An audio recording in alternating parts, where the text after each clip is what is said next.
Walk one, Mr. Maps. Yo, what it do, what it is. How? Why were you slow to it? You had me out here thinking there's a lag. No, I just had to crack one open real quick. So that kind of distracted me for a second. But walk one, what it do, what it is. No. I'm alive and kicking, big man. What's the story? Nah, I'm alright, fam. Well, I'm alive, barely. Yeah. Nah, our man is out here. He's doing it on one leg, or should I say one ear. Toughing it out. Yes. One more time for 2022. We here. We ready to sign out. So it should be a pretty fun one. But yeah, let's get straight into introductions, guys. Welcome back. It is another episode. It is the final episode of 6 Foot Weights, your favorite hour with your favorite cheese boys. My name is Tabo. And my name is Senna. And yeah, as I said, this is the last one for the year, so you know we about to have some fun with it. A lot has been happening. A lot has been happening. Is all I can say. But we're gonna get into it. We're gonna get into it all, at least as much as we can. Try to recap the World Cup. So again, it's gonna be jam packed with a bunch of relevant and irrelevant information, as you have come to love the pod. Mr. Moy. Yeah. How's your December going? Oh, it's going slow. I'm still working. So like I said last time, law firms don't close, so kuze kuyovalwa, I mean, I'll be within, and I'm not taking leave because we've got constraints capacity wise at work. Dude, I've got this ear infection that won't go away. That is just because dude, it's painful. I feel like I never have toothaches, but I feel like maybe this is what a toothache is like. Because so it's just aching. Yeah, it's aching, and I have partial hearing loss in the one. Oh. But yeah. But who said power is when? Hey, bruh, let me tell you. Now, I'm recording a podcast. You're not serious. So clearly, like, no. You're not suffering. No, I am suffering, but I'm one who will just take painkillers and trod on through the pain, for the sake of others. Well, I'm a selfless man. I see. So a selfless man found himself the in the whole lab. Yeah. So some friends were visiting, won't be around for a while. So I was like, you know what? It's either I ride through the pain, or I sit at home, and then maybe next week I'll be regretting it. So I was like, you know what? Let me just go. Okay. But yeah, woke up, wasn't feeling too grand. Went to the doctor. Doctor said, "Hey, my guy, maybe stop using earphones." And I didn't know this, but you should not clean your ears using cotton buds, because all that does is push any wax or bacteria into your ear. I was like, oh, okay. See, our parents didn't tell us this. According to my wife, she says, if you do use them, it's just supposed to be the tip. There's a safe area. Outside. Just the tip. Apparently. So I was just kind of like, bruh, like you said, growing up, we were never told that. In fact, it was one of the most funnest things I ever looked forward to, because of how satisfying it was. Toe curling before toe curling. You know what I mean? Like it was great. It was an absolutely great feeling. So this is quite disturbing news from your front, Mr. Moy. Nah, but it's fine. I've got some meds that should see me through. They say I'll be fine. Just give it a couple more days. So, yeah. I had a friend actually in high school. Some scary shit. He's in class. His eardrum burst. So I wasn't in the class with him. But like, you know how like in high school, until I will look at the chincha during periods, right? So first period when maths, and then we're going to English, whatever. So during those transition moments, I caught him, and he had like a whole like bandage all over his ear, like it was mad. I was like, bro, what happened? He's like, yeah, my eardrum burst, and I was like, what? Are you not deaf? And apparently he's not. So I don't know. I thought if your eardrum burst, that means that's dololo, so pill, hearing in that ear. But yeah, I don't know what caused it to burst. But you obviously, black parents. Yeah, it's because of my headphones. I stop listening to music. And, any opportunity to issue a lecture through fear mongering.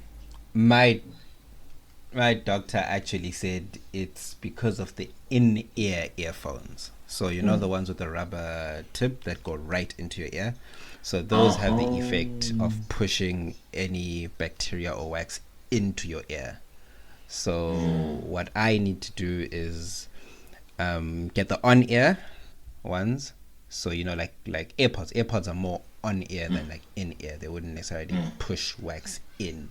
Yeah. And then headphones are also obviously the safest option, like the big headphones. So I'll probably resort to the big chunky headphones, even though I don't want to, but I'll probably use those going forward. Okay. So, Chief, I think we're gonna start with this. Obviously, we have the main course, but we'll leave that for a little bit. I've just been reminded now, so before I even forget, because I knew this was on the docket for last week, but I completely forgot.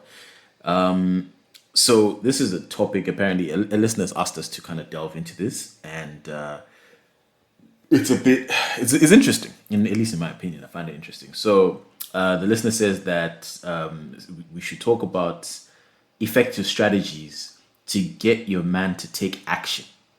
And apparently, so there's a video linked to this. I'll play it out loud. Hopefully, you can hear it as well. And then, again, once we hear the video, I guess we'll hear more of what kind of this. It's a TikTok, and I'm sure I didn't listen to this before, so we're literally about to freestyle this. Okay. So again, essentially, she wants to know from a man's perspective, what tips can we give at the end of the day? So.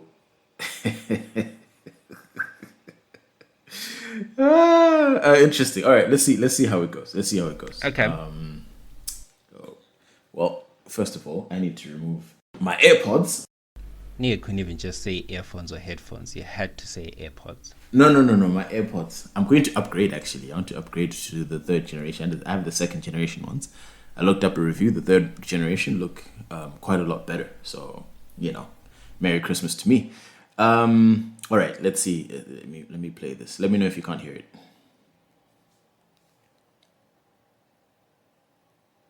Men are always telling me they like how I talk to them, so I'm gonna give you one of my little tips. Instead of asking a guy like where you at or why you haven't texted me, you're not calling me, I tell him how I feel and what I want. So I'll be like, I miss seeing you, or I'll say, your good morning text has always made me smile. I want that again.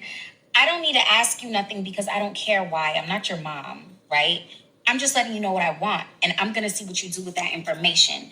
Men love hearing what makes a woman feel good, especially if they like her. So this is going to boost his ego and make him want to talk to you even more because you're a woman he can please. And sometimes, women, we act like we're hard to please. Well, we are, but you get the point. Before y'all start, I like pleasing men. So I don't know why y'all have an issue with that. But if I like a guy and he seems to have liked me and we somehow lost touch, I don't mind saying, hey, how you doing, baby?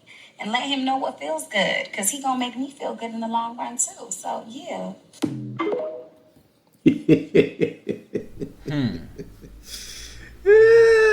Yeah. Okay. So essentially, the given that video, Mr. Moy, the question here is effective strategies to get your man to take action, right? So if your girl wants to get Senna to do some shit, what are effective strategies to make sure that things work out in her favor? It depends on what you want me to do, right? So if it's you want me, I'll start with like the simplest of stuff. Like there's something you've been meaning for me to do around the house, like an errand or whatever it is, right? So change the light bulbs to something. just explicitly say it, because I think then some people will drop hints. Like hints sometimes don't work with men, unfortunately. And you might think, Uti, you're dropping all the hints for this person to do exactly what you want them to do, but you will find in most instances, I think, that it won't work. And that extends to even like the bigger stuff, like, you know, how you want to be treated. So what about like hair and nails, like something like that Usena wouldn't naturally think about on a day-to-day basis, right? Let's say she wants, you know, her nails done, or maybe she wants what's some random shit, bro, like a particular bag, you know, she wants you to buy that for her, that type of thing. What would she need to do to get that successfully done without Senna saying no?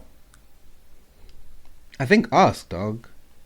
I think at times ask, but obviously not in a you know, in a there's tact to the asking, but it has to be explicit, right? So I don't think most people would react the way you want them to when you're simply dropping hints like, oh, it's been a while since I did my nails, hey?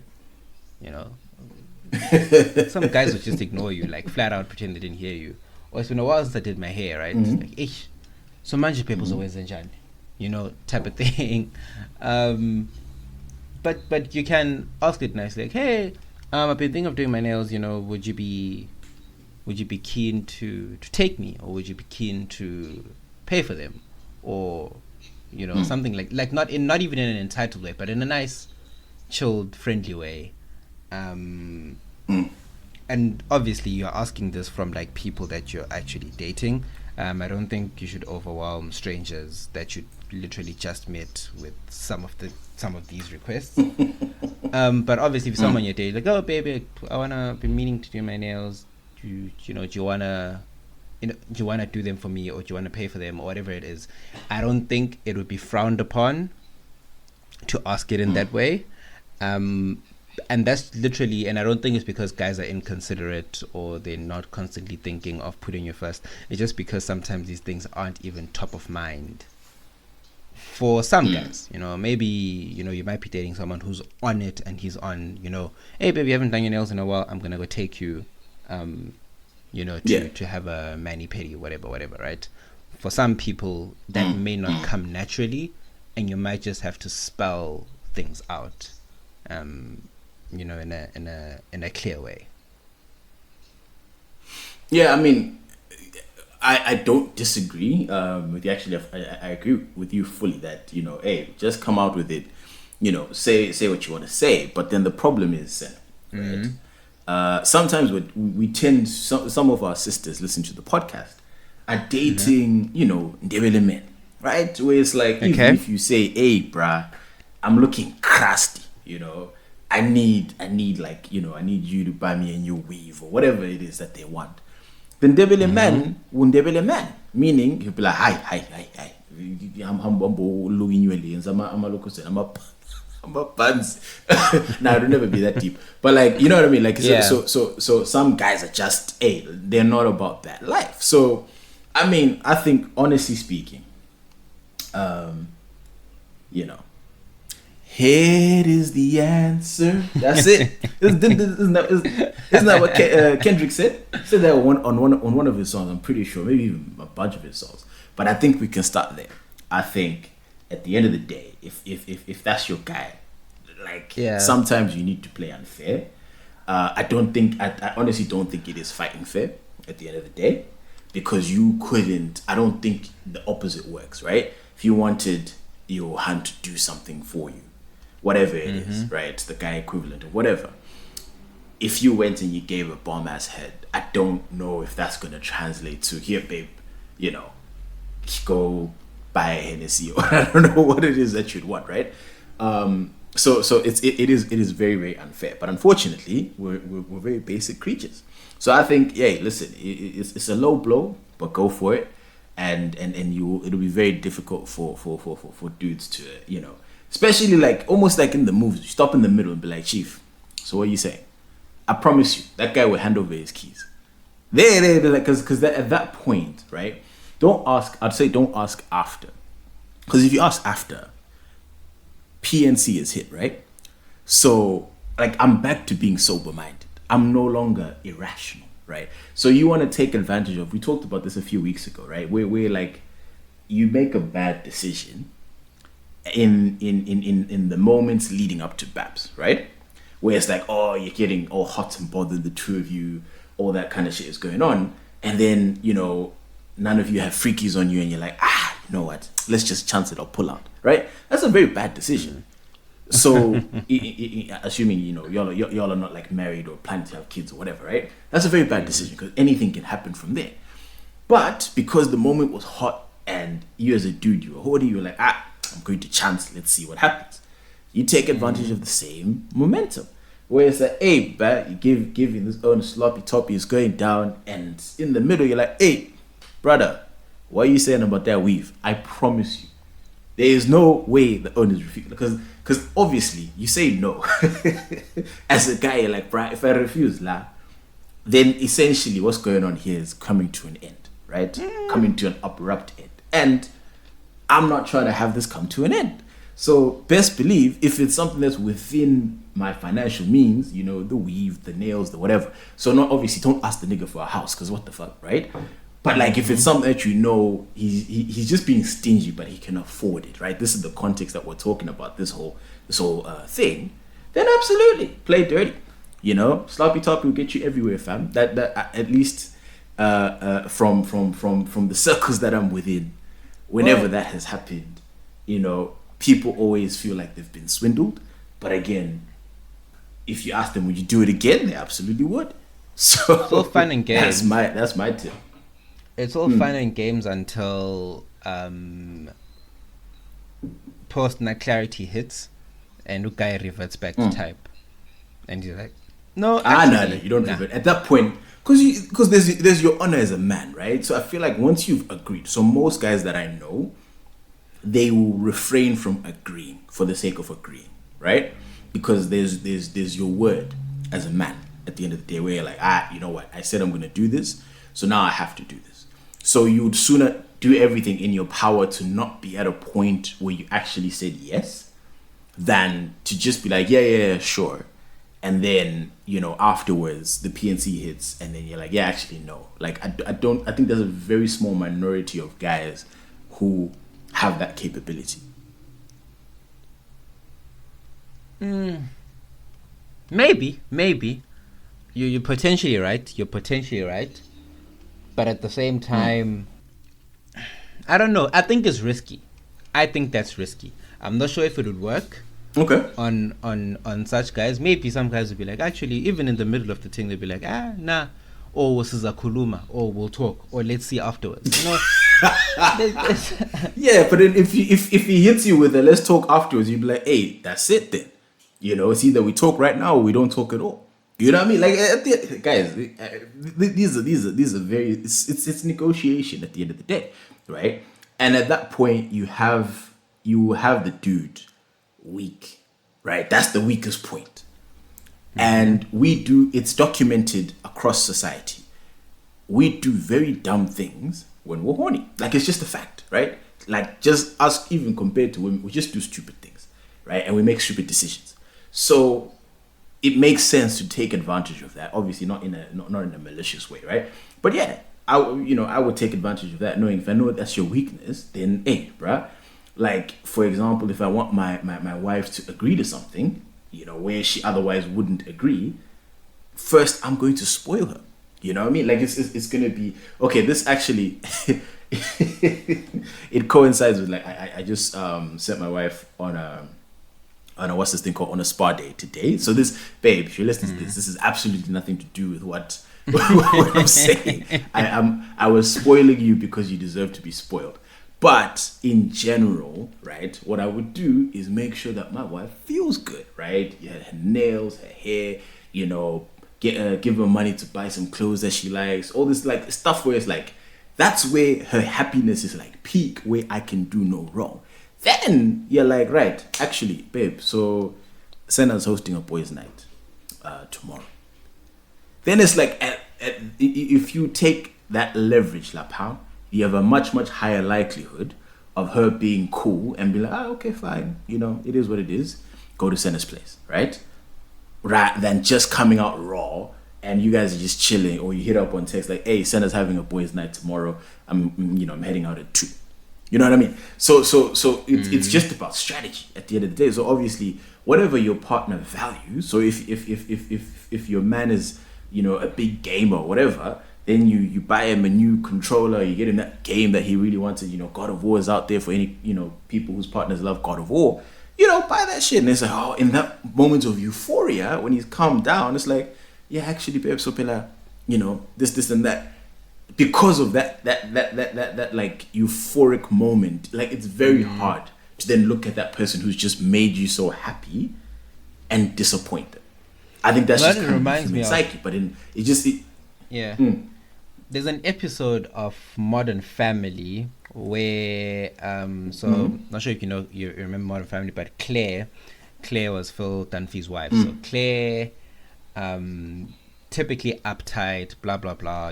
She was the mother of 3, and she ran the household. Who's Claire? Is Claire? So I don't watch Modern Family, but again, my wife has watched it enough times that I know. I think the general families. There's the gay couple.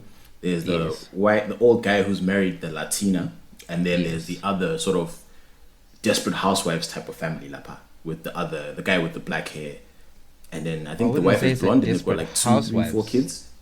I don't think it's a Desperate Housewives. It is. It's like Tom and Lynette. It is. Okay, I'm clearly, but anyways, Claire is the blonde woman, right? With Phil being the guy. So it's the couple with the kids, right? I think the guy works in sales or something like that. Houses. He's a realtor. Yes. Okay. Yeah. Go. Cool. So there's an episode where typically Claire's like very uptight. She's on schedule. She says no to stuff. She will stop the kids burning the house, whereas the dad is more like carefree and stuff. And then there's an episode where they discover that there's a window, right, of opportunity once every I don't know how long, where she is happy and agreeable to stuff. So on that episode, they all bombard her with like requests, and they confess to things. And so it's like a 90-minute window, an afternoon window that they figured out as a family. So he'll come, Phil, and he'll confess to, I forgot to pick up the kids. And she'll be like, oh, it's fine. Mom, I broke this. Oh, it's fine. Mom, I did this. Mom, it's fine. And then they literally realize that, actually, there's a window. So potentially, maybe there is something in the human psyche, as you say, which means that in specific moments, we are more agreeable to stuff than in other moments. It sounds like my mom on a Sunday afternoon. Really? Like and it's so funny because Sunday morning, nah. Because Sunday morning she's got like that stress of like she's at home. She'd hardly ever have plans, right? Sunday morning, because what's happening on Sunday morning? Yeah, clean. Like it's like, yes, there was a helper and all that kind of stuff, but you know how like moms are just never satisfied, and they're like on that Thanos tip, like fine, I'll do it myself type of know. So Sunday it's like, yeah, right, we're deep cleaning this house.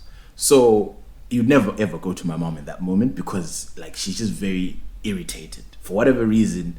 It's just like don't go. But in the afternoon, so after she goes and she'll have like her bath at maybe like 12 or something like that, right?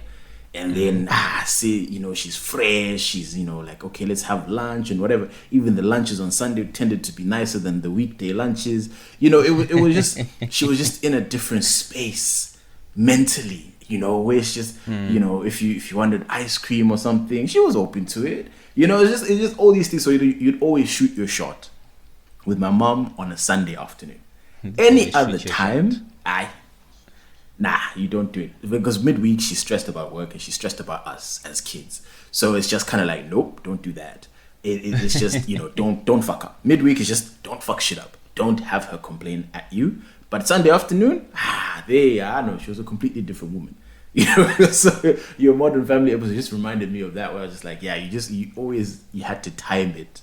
With my dad, to be honest, he was just even keel. Like every day was pretty much the same type of response. Something that he would say no to, he'll say no to every day. And then maybe once every 6 months, he'll shock you and be like, yeah, sure. And you're like, wait, what?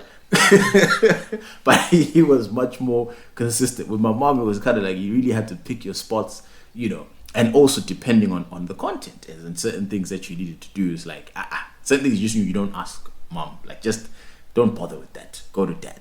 But then my dad liked deferring a lot. He'd be like, ask your mother.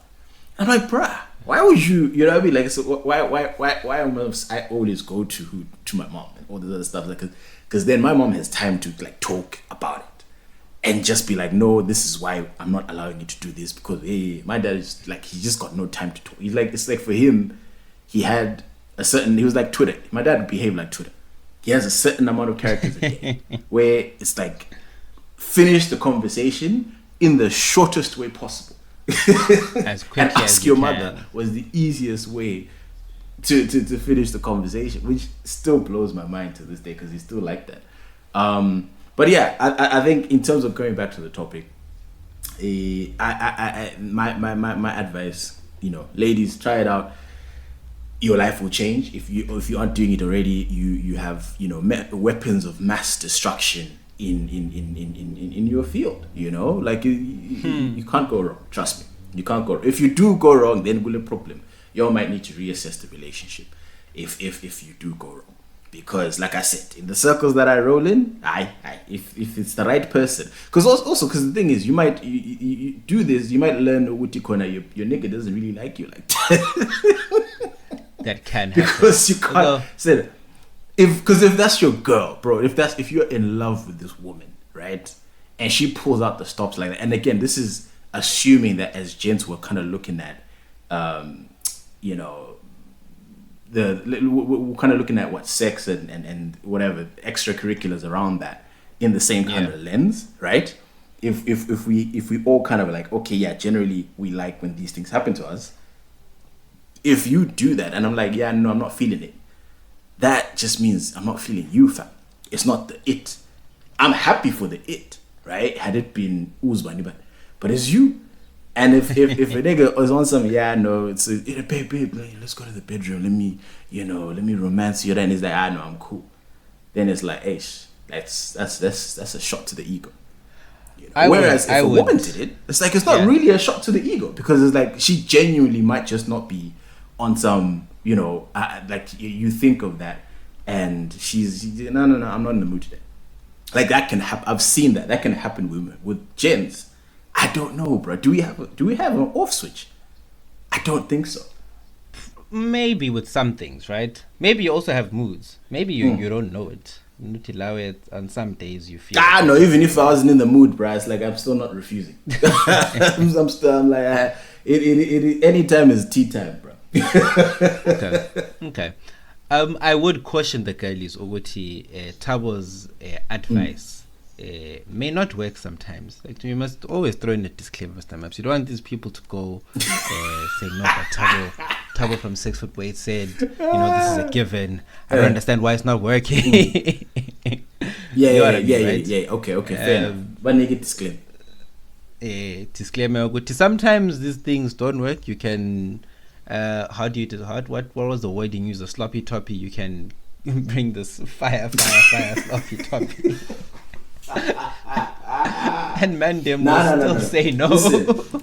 No. Sloppy toppy, I'll stand with it. Anything else that we didn't mention, if you feel free to experiment, we cannot vouch for that.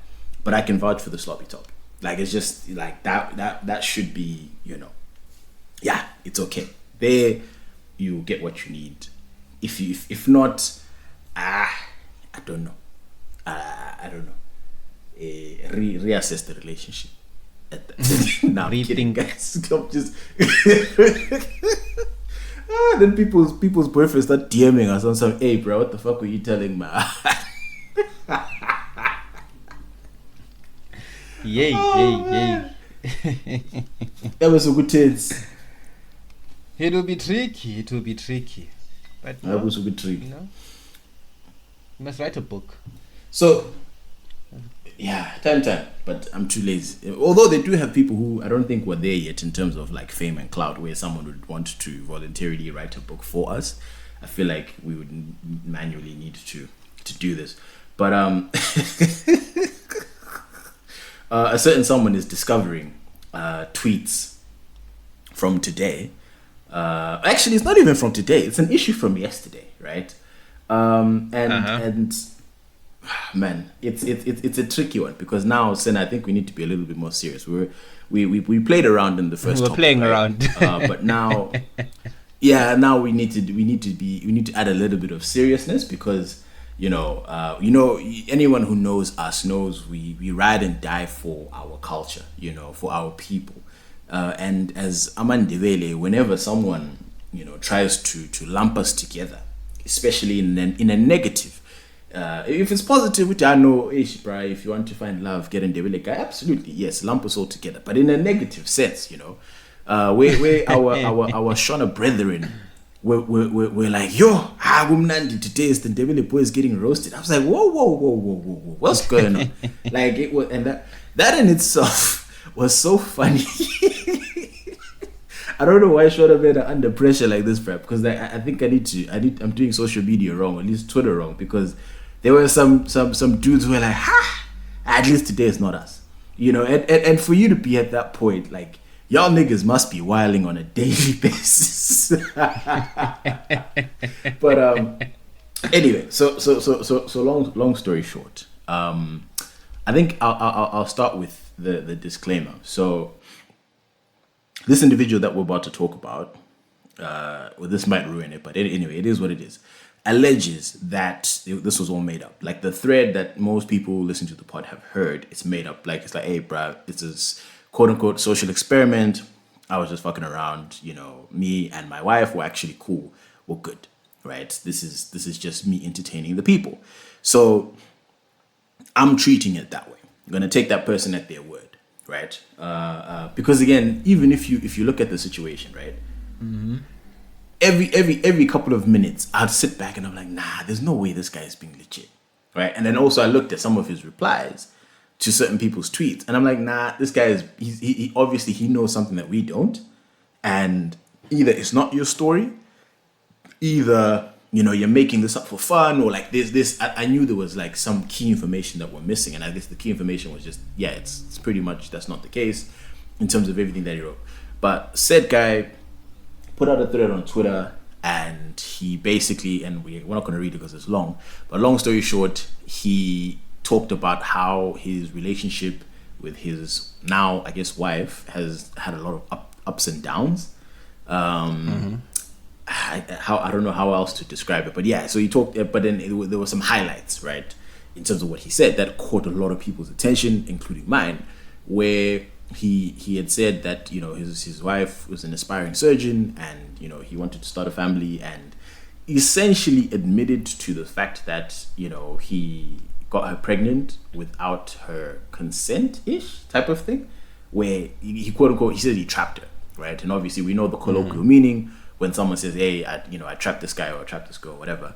So yeah, that got a lot of people's attention of like, what do you mean? And then he's dressing it up as, I was just so in love with this woman. She's the woman of my dreams, and I was just so willing to do anything for her. And yeah, again, if you're that curious, look it up. I'm sure, just scroll on Twitter, it's there. Like someone at least on your TL, I'm sure, has tweeted about it. So it shouldn't be too hard to find. So yeah, the thread has been on there, I'd say at least for 24 hours. When I saw it, it hadn't had that much traction, like a bit of traction, but it was more so local Zim traction. And then over the last 24 hours, it's gotten American, eyes on it. And obviously everyone is coming through with their opinions. The social justice warriors were there. The think pieces were formulating. Like everything was on overdrive, right back where we were last week with the whole Elsa situation, right? Like just right. Like it was just, like even now there's still, I don't even, think pieces from one they're still going. It's there's still 1,000 something quoted tweets. Or 2,000. Your mama called what's this thing? Roxanne gay. I personally was but like again, people were now tweeting me, yo, Roxanne Gay's got a hold of this Ndaba. So I'm guessing it's someone who's somewhat famous in I don't know, in the writing space, or at least in the feminist space. I don't know. But yeah, she even quoted the item, and it's just like, whoa, right? So there was a lot of hullabaloo with regards to the situation, and yeah, it went a million different directions, and I don't know. So I think what I'd ask you first is from the perspective of, and we can blow this up to go in any direction that you want, but like my biggest question after learning that this guy was just fucking around, do you think at the end of the day, given all of this traction, also, a tweet is wild or a thread is wild when you have like, maybe 200 retweets and like thousands of quotes. Yeah. The engagement of that thing And the is ratio wild of that and not thing for the is, best reasons. is It was an level. improper fraction. It was not good. But so given all of that has happened and what you've read so far, right, and the fact that we're gonna go with the fact that my man has said, listen, this is just me messing around. Do you think it was is worth it, or he's justified, or what do you think of like that? It's just in general. It's just like, did it make sense at the end of the day? I think that? initially when I read it, I think my quote in one of the and I hate that I was one of the first people to quote tweet it, was to tag Netflix because I couldn't believe it. Right, I was just like, add Netflix. No, like for real, dog. No, I couldn't believe it. I couldn't believe it because I was like, you feel him, because literally, if it was legit and accurate, this is someone who's confessing to sexual assault on Twitter, and yeah, that's a case. He might and you know he what? might disagree on whether or not My boy was saying, "Which guy work on as a lawyer?" That's what blew my mind. Yeah, he is. He is. Like, I actually know him. How is your boy? You lawyers very But if so that was my initial reaction. I'm like, how, if this is actually legit, and which I was convinced it wasn't. It was literally someone confessing to sexual assault on Twitter, a real time Simkhanyi. Yeah. And the unfortunate thing is, even though he's come out and said, at least privately to people with him, I'm joking, thousands of people who read that tweet still believe that it's true. So it's not like he's dressed it up as I'm joking or it's a fictional tale, right? He's dressed it up as if it's a true, real thing. It's not like people went and they bought a fictional book with the knowledge that this is fiction and then read it in a fictional sense. Like, there was no disclaimer. It was put out there as if it's real. So to kind of then troll people afterwards and say, you guys are getting so worked up over a fake story, is disingenuous because you've presented it as a real story. Yeah. So that I'll call bullshit on that, just because of the fact that, look, if you're gonna represent it as fact, you can't go off on people for taking it as fact. If it is a joke, as he claims, it's a distasteful and reckless one to make. To put it in that way in a thread, because literally, especially if it blows up. Obviously, if it's got zero traction, right? Or minimal, and it's generating people that know you who are commenting on this, then it's like, oh, okay, whatever, who cares, right? Yeah, then it's like an inside circles between me, you, a couple other guys. Maybe I make a joke, and then me, you, Panasha, we laugh over it. Ha ha, guys, kiki what. But I mean, once you're now going into that stratosphere, it becomes sort of like, okay, dude, clearly you see that a lot of people are taking this seriously. Clearly you see that a lot of people are placing this on your character, and if that's what you want them to believe or think that you are, sharp, cool, but it's a reckless thing to joke about and present as real fact. If you wanted to engage and maybe get people's opinions on a certain topic, then you put it as such, like, hey guys, in the event that there's a fictional story that goes as follows, what would be your view? Then people know immediately to disassociate yourself from it and not interpret it as you being that person, right?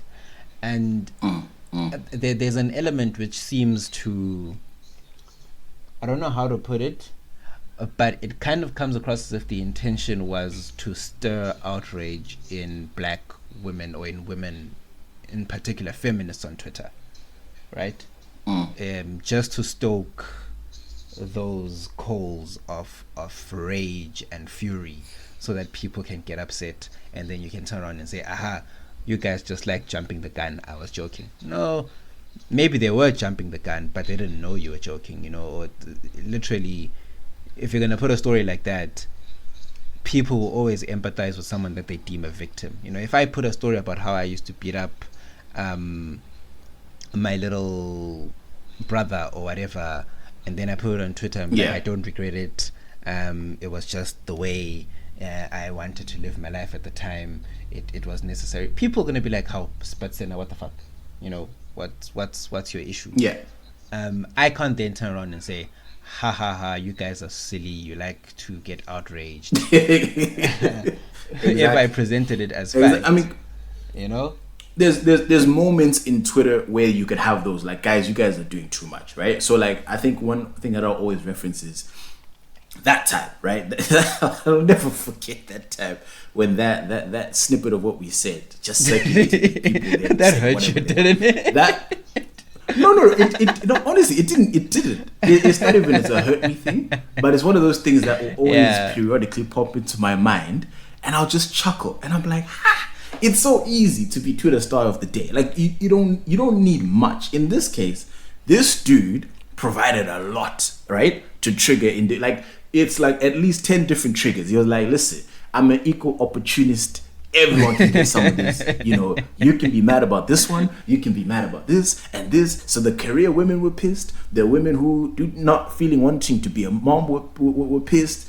All this other shit. Like, there many people were pissed because on there many men were now pissed because so again, this man really dished it out, and we're dealing with a lot. Whereas in our case, I was like, hey, bruh, me and you are talking, and it's like, people who actually listened understood where we were coming from, and it just, that still managed to trigger people and even with like the Elsa situation, what we saw was what everyone took a slice of what they wanted to focus on, and then took it in whatever direction that they wanted to take it. And I'm just like, interesting. So with this it was literally like, I'm like, bro, I couldn't, like, there's ways to do the whole social experiment thing, right? But the details that you gave, and it actually, like I said, if you don't know, like, the details that we gave at the beginning, right? It's one of those things where, for some people, like, so me and you would be like, this is probably not true, and then we'll kind of just move on, right? But then other people are going to read that, and then it's boom, there you go. Now you've got a think piece, or now you don't know what trauma, you sort of touched within them. Now they want to share their story. Oh yeah, me, my boyfriend, Watintini, he said that he was, wearing freakies, but it turns out he was taking them off mid-rounds and what, what I mean? Like, people would now start confessing all this random shit, and it's like, people on the quotes are now talking about how their exes used to switch their birth control pills, and I'm like, whoa, hectic. I know, like, yeah, and it sounds like it's some serious shit, and I'm like, bruh, Konapo, you're not even. It's like you're proud of what you've done, right? That's what it looks like. You're really proud of what you've done. You're dressing it up. So you know what's funny? When you sent me one of the tweets about career woman Gwatintin, I read that tweet, and obviously because it's in the middle of the thread, I'm like, what the fuck is this, right? And then I scrolled through the thread. I'm like, this is long. So I read the first tweet, and then I read yours, and I was like, not doing it, right? And I left it. And then I was like, okay, fine. If this is spicy, they should be cooking him in the comments, or like people should be dying laughing. You know what I mean? Like, there's a certain reaction that I was looking for in the comments. So I scrolled onto the comments, and everyone's on some, oh yeah, this is a beautiful love story. Oh, I'm so happy for the two of you. Yeah, love wins. Yeah, whatever the fuck it was. And I was just like, Senna. So in my mind, I'm like, why would Senna sing? This is Senna. What the hell? Like, this is not our type of content, right? Because if I see Senna's name pop up on my screen, it's either we're talking about some serious shit, about, I don't know, our friendship, not our friendship, but like just kind of like friendship, right? Or I'm about to laugh. Those are really the only two options. Or like, there's an emergency. Those are the three sort of things that pop up in my mind when I see Senna's name. So now I'm like, so now this it seems like some, just okay, some love. What the fuck are you sending me a love story for? Like, are you hinting at some shit? Really, like I really was like, what's going on? Then I left it. I start scrolling on the TL. Maybe I come back to Twitter maybe 30 minutes later, right? And then I'm seeing people reacting. Yay! What tin. Hey, that thread. I'm like, that thread. And I'm like, there's no way this is the same thread that we're talking about. So I see enough tweets from people who I know. I'm like, okay, you know what? If this one and this one and this one are reacting. So first I was like, if this one is reacting, you say Amazulu, right? Then others, I'm like, you? All right, fine. Let me actually invest some time and read this thing. And I read the whole thing. I'm like, oh shit. So then it didn't make sense because I'm like, whoa, how are people congratulating this guy? And this is the funniest part that killed me. Is obviously so the Shona guys are now tweeting, hey, at least it's a Ndebele guy getting cooked, ha ha ha, it's not us this time. And then right on schedule, all the women are in the comments of those tweets saying, yeah, but all of you Shona men are co-signing the guy in the comments. And I was like, man, Shona man can't catch a break, man. But you know what I've always like, said there's no about, days off for these guys, man. No, man, I am of the view, and that's the thing with cloud, right? I think we said this a few weeks back. We were like, there's a certain, it's addictive, right? So there's people who would see, yo, I'm getting cooked in the comments, maybe let me delete this, right? And then there's people who let me take it back. Yeah, but then there's people like, I think we spoke about Nota a while back, or Nota or Kanye, or Nota, Kanye, or even Shadaya back in the day, right? I'm not sure if he still tweets, where you say the most outrageous things, and then if the pylon is negative, you're just there like, look at all this attention that you bathe in it. Yeah, you bathe in it, right? It doesn't matter whether or not people are throwing tomatoes at you. Fame is fame, right? Yeah. If you're, whether it's good fame or it's bad fame, maybe me and you would be bothered if we're being dragged for a whole day or 2 days on social media. But some people are like, hey, you know what? Actually, I'm good. I like this.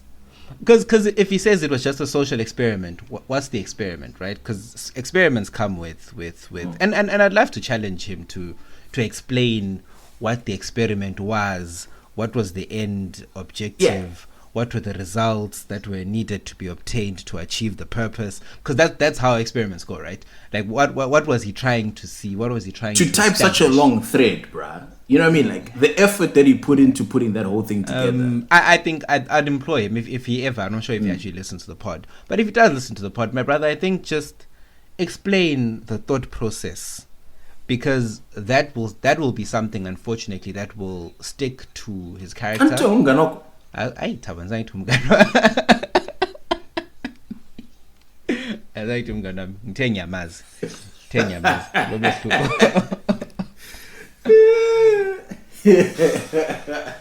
think if he doesn't want this, unless he does, and maybe this is the beginning of a villain origin story, but I would implore him to just explain with, no guys, it was a social experiment. This is what I was trying to get to do. This is what I was trying to get, because it doesn't reflect well on him as a person, unfortunately.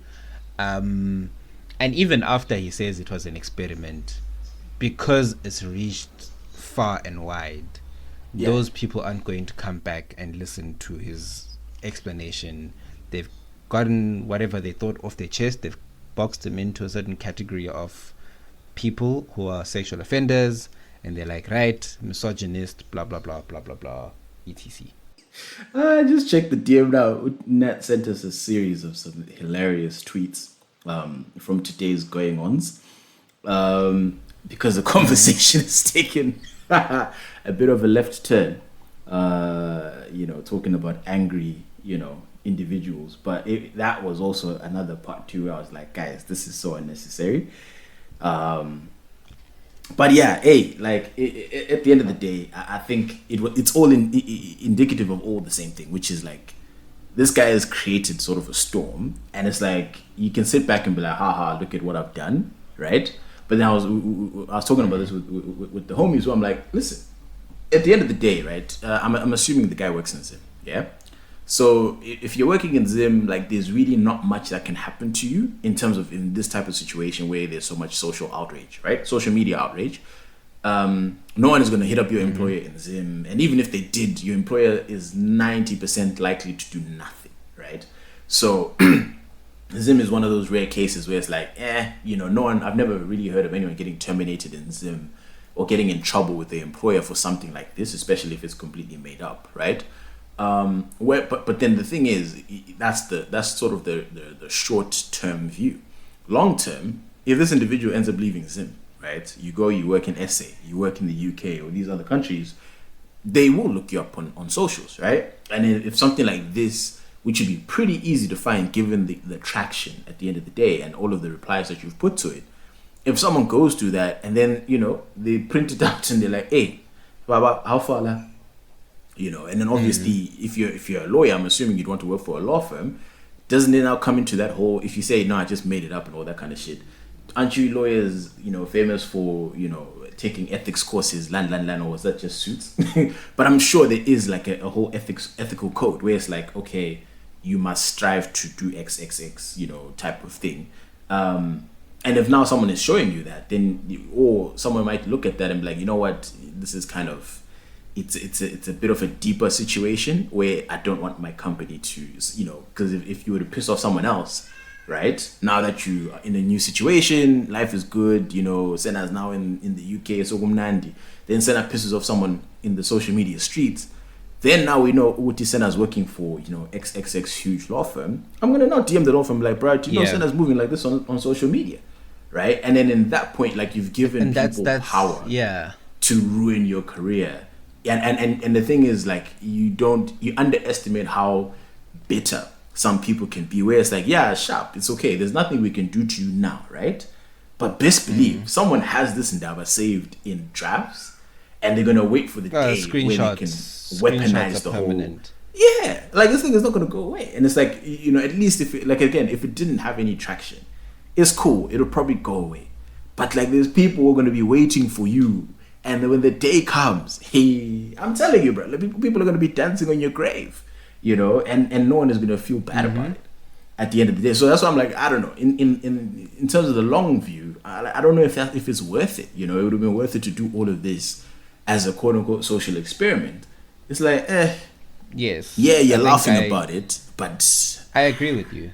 I 100% agree with you, because I think, like we said, the first sort of reaction when you read it is, man, this guy's fucked up, right? So, like I said, no one's gonna give him the benefit to then explain, Uguti, I was joking after the fact. And even if you say I was joking, some people may not even believe it.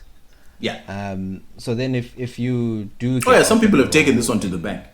This one, like, they've taken it to the bank, and it's at least if you're a comedian, it's like, okay, maybe it's a sketch or something, but it didn't look like Mans is a comedian. So it's just... No, but even some sketches are rude, but like you don't go certain places with someone. You don't confess to sexual assault with via joke. Like jokes are jokes, right? Like, or even like just relationship real. Emotional manipulation, right? Because there was hints of that as well, where it's just like, bro, like unprovoked, like, man, I just want to tell a bunch of strangers this information.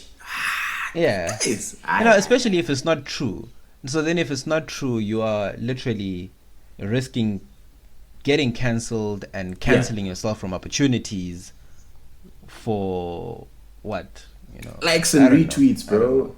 Like that's the current. And even if you don't think you're going to be employed by someone, you might start your own law firm, try get a client. Maybe it's a big bank that says, we'll do business with you, we'll let you review all our supply agreements at a cost of $100,000 a year. For them it's change. Then they'll come to you, be like, do you want the contract? Yes, they do their due diligence. Actually, there's a tweet of yours here where you confess to a form of sexual assault. The one thing it did do, though, initially when I thought it was true, it debunked the myth that women are the only people who trap men with babies. Because what he then said was, I did the common thing which is to impregnate her so she doesn't leave. And I'm like, oh, at least he acknowledges that it actually happens more frequently than I didn't know that. I didn't know that was a thing. Because again, if you, on socials, all niggas want to cry about is how they getting trapped by these hoes, right? So it's like at the end of the day, I'm thinking, right, there's only one villain in that type of situation. But How? The only way, you know, the only way a woman can trap a man through pregnancy is if she lies about maybe birth control or whatever, or pokes holes in the condom. but you know, even Everything at that, else. my chat is, I never, in general, I never believed a man could be trapped with a kid, right? And the simple reason is this: if you are like I know niggas who are just anti babies, right? Really angfun, you know, and they claim to this day, Uti, they've never hit raw in their life, right? To this day, Yeah. like, I mean, none of the niggas believe him, but like, hey, that's what he claims. But I at the end of the day, I respect that, because it's like, okay, cool. Now you know there is absolutely no way, because if you're that anti, you know, kids and all that kind of stuff, then you're bringing your own freakies all the time. If there is no freakies on you, you're gonna be like, no, we're not doing anything tonight, right? You have the power, because the seed is Yeah. with you. Unless she drugs you, you know, jerks you off into a cup, then obviously, hey, bro, that's a whole different situation. Or, you know, afterwards when you're sleeping, when you disposed of the freaky, she went and, you know, dug through the trash. So there was that story, I think it was a fake story, but about Drake and a girl trying to do that, right? So like those type of things, then it's like, okay, fine, yeah, in that case, obviously you could even sue if someone has gone to that extent. But if you're gonna hit raw, right? Yeah. And then you're just going on the word of, yeah, you know, and you don't even see her taking the meds half the time. Like, there's very rare moments That's where it's also- like someone can say, yeah, I can account for every single time she's taken these pills, right? Niggas don't do that. Like, we're not wired like that, you know. So we're just gonna go on you know, the Han's word, and she's like, yeah, no, she's on birth control. And then all of a sudden, if she just goes, yeah, I'm pregnant, you're like, yeah, but you said you're on birth control. Well, it's too late at that point. It's always like it, right? And if Yeah, you're true, that it is, freaked out about having kids, don't hit raw, bro. It's really that simple. Like, I don't think you can have that. I mean, my whole chat is, at the end of the day, if you're gonna hit raw, you need to be okay with the fact that low key, there's a chance this hand gets pregnant. You need to be okay with that fact, with that possibility. And if you're not, you're like, if you're like, hell no, there's no way I can get this hand pregnant, then you probably shouldn't be hitting her raw. It's basic maths. No, 100%. I agree with you. And that's where I then realized. So even for women, right? It's then probably becomes easier for them to be trapped by men, if, you know, because guys do weird stuff like stealthing. That's like a huge sexual offense which happens where guys in the middle of the deed will remove The freaky. the condom or whatever, or they'll do something dodgy just to make sure that So yeah, that while the obviously woman is then unaware. that In those that item instances. is, And I think- you know, And I think that's you know, more wrong. frequent than the opposite. Yeah, absolutely. And because it's easier to do, right? Like, if it was a case of, oh man, I need to, you know, steal the condom and try to empty out the sperm or whatever, that's a lot of admin, right? And it's very unlikely that you're going to be successful. Whereas if you just had to chance, you know, trying to pull off a freaky, you know, like that somewhat easier to do than, you know, what a hun would need to do to get pregnant, you know. And I think the only way you get trapped, like I said, is that if she all she has to do is say, yeah, I'm on birth control, don't worry, and you're like, okay, sharp, no worries.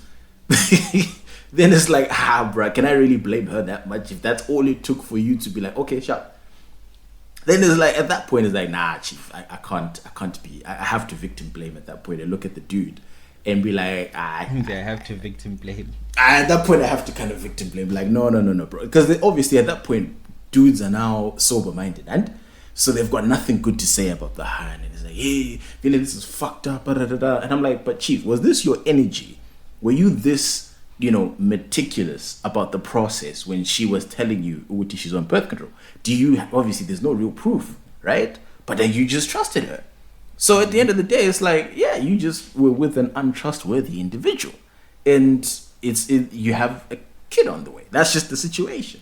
Like, there's very little sympathy I have in that type of situation, because it's like, you chose to. She did not hold you down. You know what I mean? She didn't drug you. She lied. Of which, yeah, shame. I'm sorry she lied to you. But yeah, if it's that deep for you, then you just shouldn't be taking people at face value, right? It's like, you know, because when people say, the eye test, right? If you're trying to eye test someone, if they've, you know, got, you know, AIDS or whatever, or HIV, and it's like, yeah, I just did an eye test. She didn't look like she's the type to have HIV. The next thing, you've got HIV. It's like, really? I can't really be sympathetic to you in that type of situation, you know?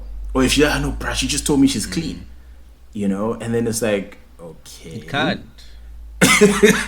So in those type of situations, like, nah, bro, like, if it's really that deep for you, then you need to act that way. You need to act like someone where it's like, you know, someone who's desperate, right? There's a certain way when you're desperate.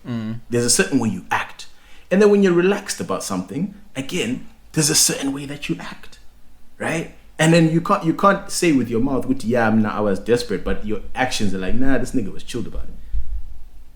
Then it's like, you know. But anyway, what a difficult. All we can say finally is that we have been able to see from the location that tweet was sent from Manicaland in Zim. What city is in Manicaland? Let me check. It's not Mutare. I think Mutare Oh, is Ngale. Manicaland. Yeah. Oh, Maswingo there. No. Maswingo is a province on its own. Oh, is it?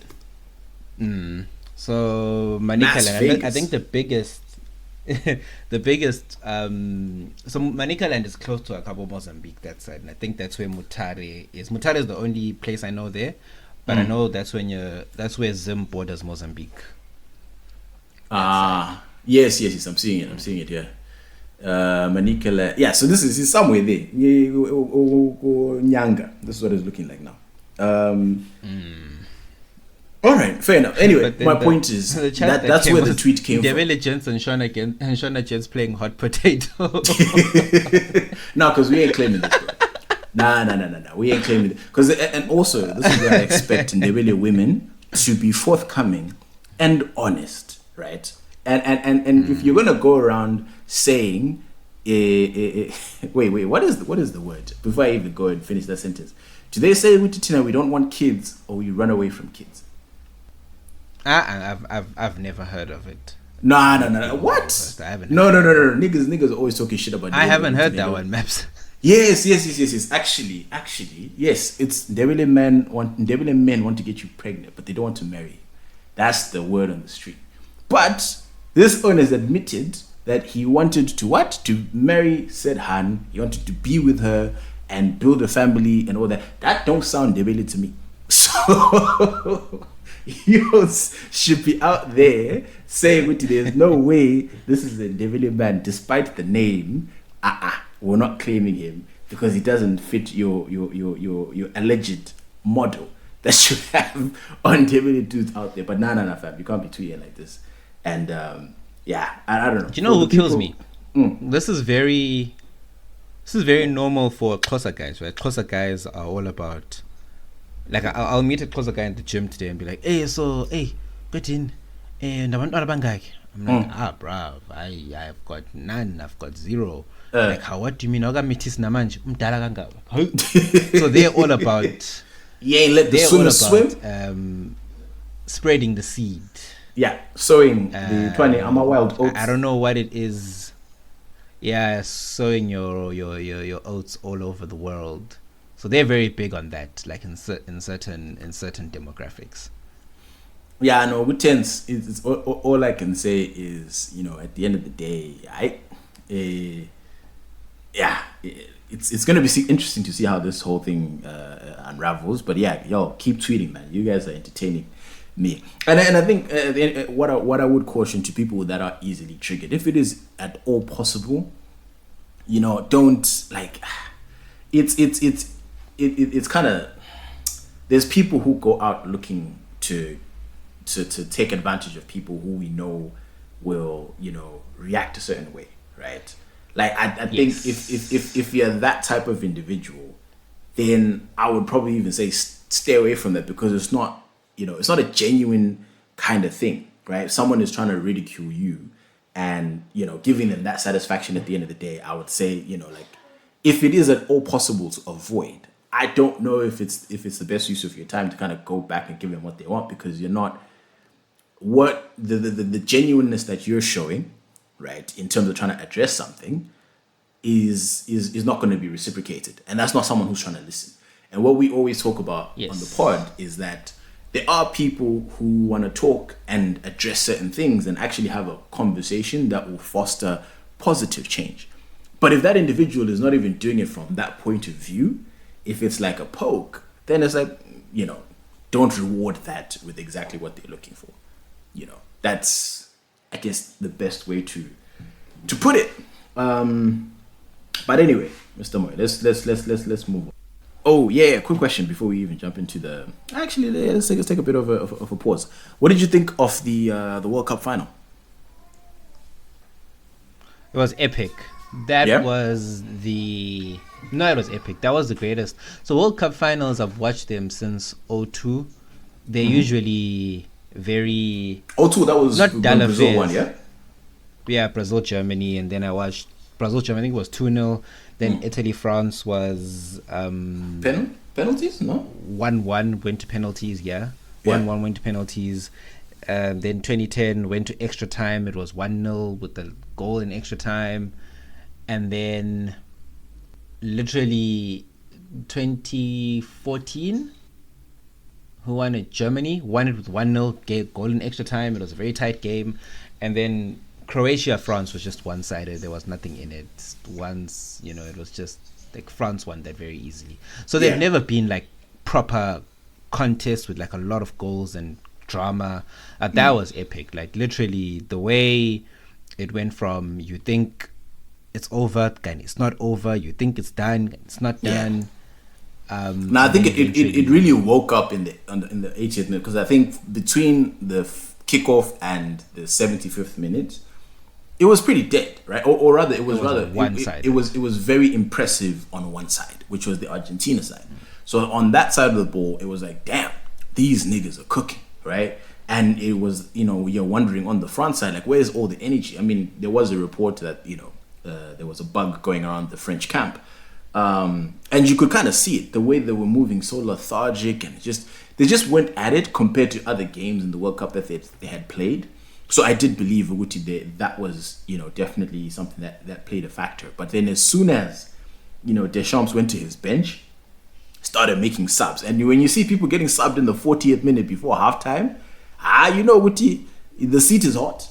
Uguti, it's a peak. final, Yeah, it's hot.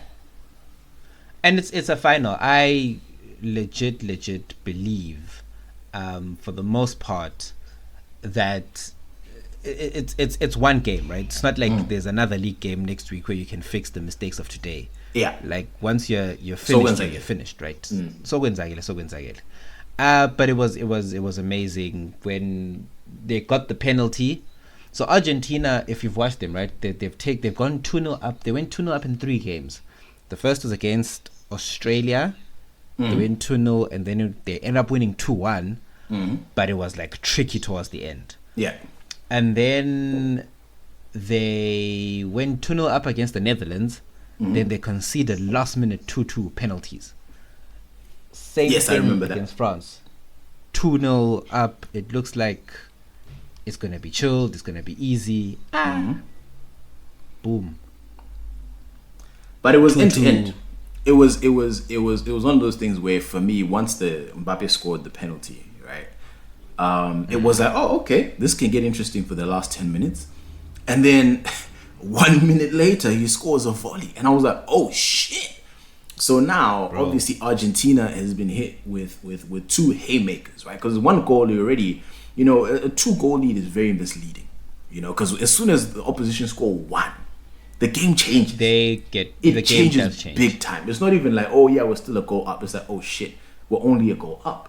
And the fact that the second goal came within a minute or 2, then it was, oh my god, we are going to lose the final.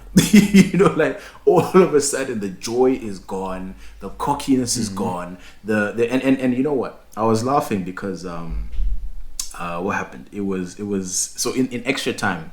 Until they scored, so the game went to extra time, and Argentina scored the third goal, if I'm not mistaken. Yes. That was the one, the Messi 3-2. item, right? The Messi one that he Yes. bumbled over the line. Yes, that one. Then at that point, I think they scored relatively early in extra time, and I remember this so clearly. At the 112th minute, the Argentina players are trying to keep the ball by the corner flag, and I was like, guys, Yeah, it was too early. It was I'm like, way there's too 8 early. minutes to go. What are you doing trying to play keep? Because at that point, it's like, I see you only do that in the last 4 minutes of the game, because that actually is proper time wasting. But in 8 minutes, there's no way you're going to keep the ball there long enough. And then, jiggy, 3-3. They get another penalty. And then at that point, the wind is behind who? Is behind France. And it's one of those things where, even like, so it was such a momentum game, because France equalizes 2-2. They have, the wind behind their backs. Argentina score 3-2. Argentina is now back with the momentum. All of a sudden, France looks lethargic again, no energy again. When I'm like, guys, 10 minutes ago, you guys had Viv. What's going on? Then France score 3-3. Mbappe scores his penalty for the hat-trick. And then it was like, oh shit. And then, I can't remember what that black guy's name is. But he almost scored the winning goal. Argentina go right back and almost score the winning goal on their side. I was like, oh my god! Like it was so much drama. And End I think to end. what made it, I think, in my opinion, the best final ever. It's up there with, for me, it's two things which is very, very different. So there's this final, and then there's the 2016 NBA Finals, which was the Cavaliers and the Golden State Warriors. I'll explain why in just a second. But like with this one, in terms of why it was so frantic, I think the reason why it gets GOAT status is because I think had the game just ended maybe 2-1, we wouldn't really have had the same reaction, right? If it ended in 90 minutes, Argentina wins 2-1, it wouldn't have had the same drama, right? Or it would have been, it would have had drama, but it wouldn't have been, like, oh my God, this was crazy. It would have been, yeah, France left it too late, right? You can't do anything in 10 minutes. It's the fact that we got those 10 minutes in regular time and the 30 minutes, which gave us a total 40 minutes of football plus extra time, probably even close to 50 minutes of football on the pitch, pre-penalties, of the craziest game we've ever seen, end-to-end shit, players giving it their all, and obviously the big boys being the big boys. Mbappe being Mbappe, Messi being Messi. Like, that is what makes a fight, right? And that's what people who don't even care about football. My wife couldn't care less about football, but she was there, eyes glued to the screen. Gamo was there, eyes glued to the screen, and it's like all this is going on. My mom is watching, my dad, everyone, like everyone that I know who cares and doesn't care about football, eyes on the screen, because it was drama, and drama is something that's universal, right? And the reason why, for now, I don't know, I'm gonna have to give this final more time, because I feel like I'm still in prisoner of the moment stage. Because with the NBA finals, what happened is, like, so it's a best of 7 series, right? In the NBA playoffs, so you have to beat a team 4 times to win. And in the NBA finals, the Golden State Warriors won out of the first 4 games, they won 3, and the Cavs only won 1. And in basketball history, no team had ever come back from a 3-1 deficit, ever. Like, there's some people who pushed it to 7 games, some teams, but you never came back to win the series. So those type of things play in players' psychologies as well. When with the we've gone down 3-1. No team has ever done this. So like the fans know you're done. The players think they're done. Like everyone is just kind of tuned out, because it's like, hey, bro, you guys got destroyed 3-1. Golden State's gonna win the next game, and you guys lost 4-1, and it's done. Then Draymond Green got suspended, and Draymond Green was like a crucial player. It was kind of like, let's say, I don't know, maybe let's say McAllister or something got whoever the linchpin in Argentina who's not Messi was getting suspended for a game, right? It was one of those type of things.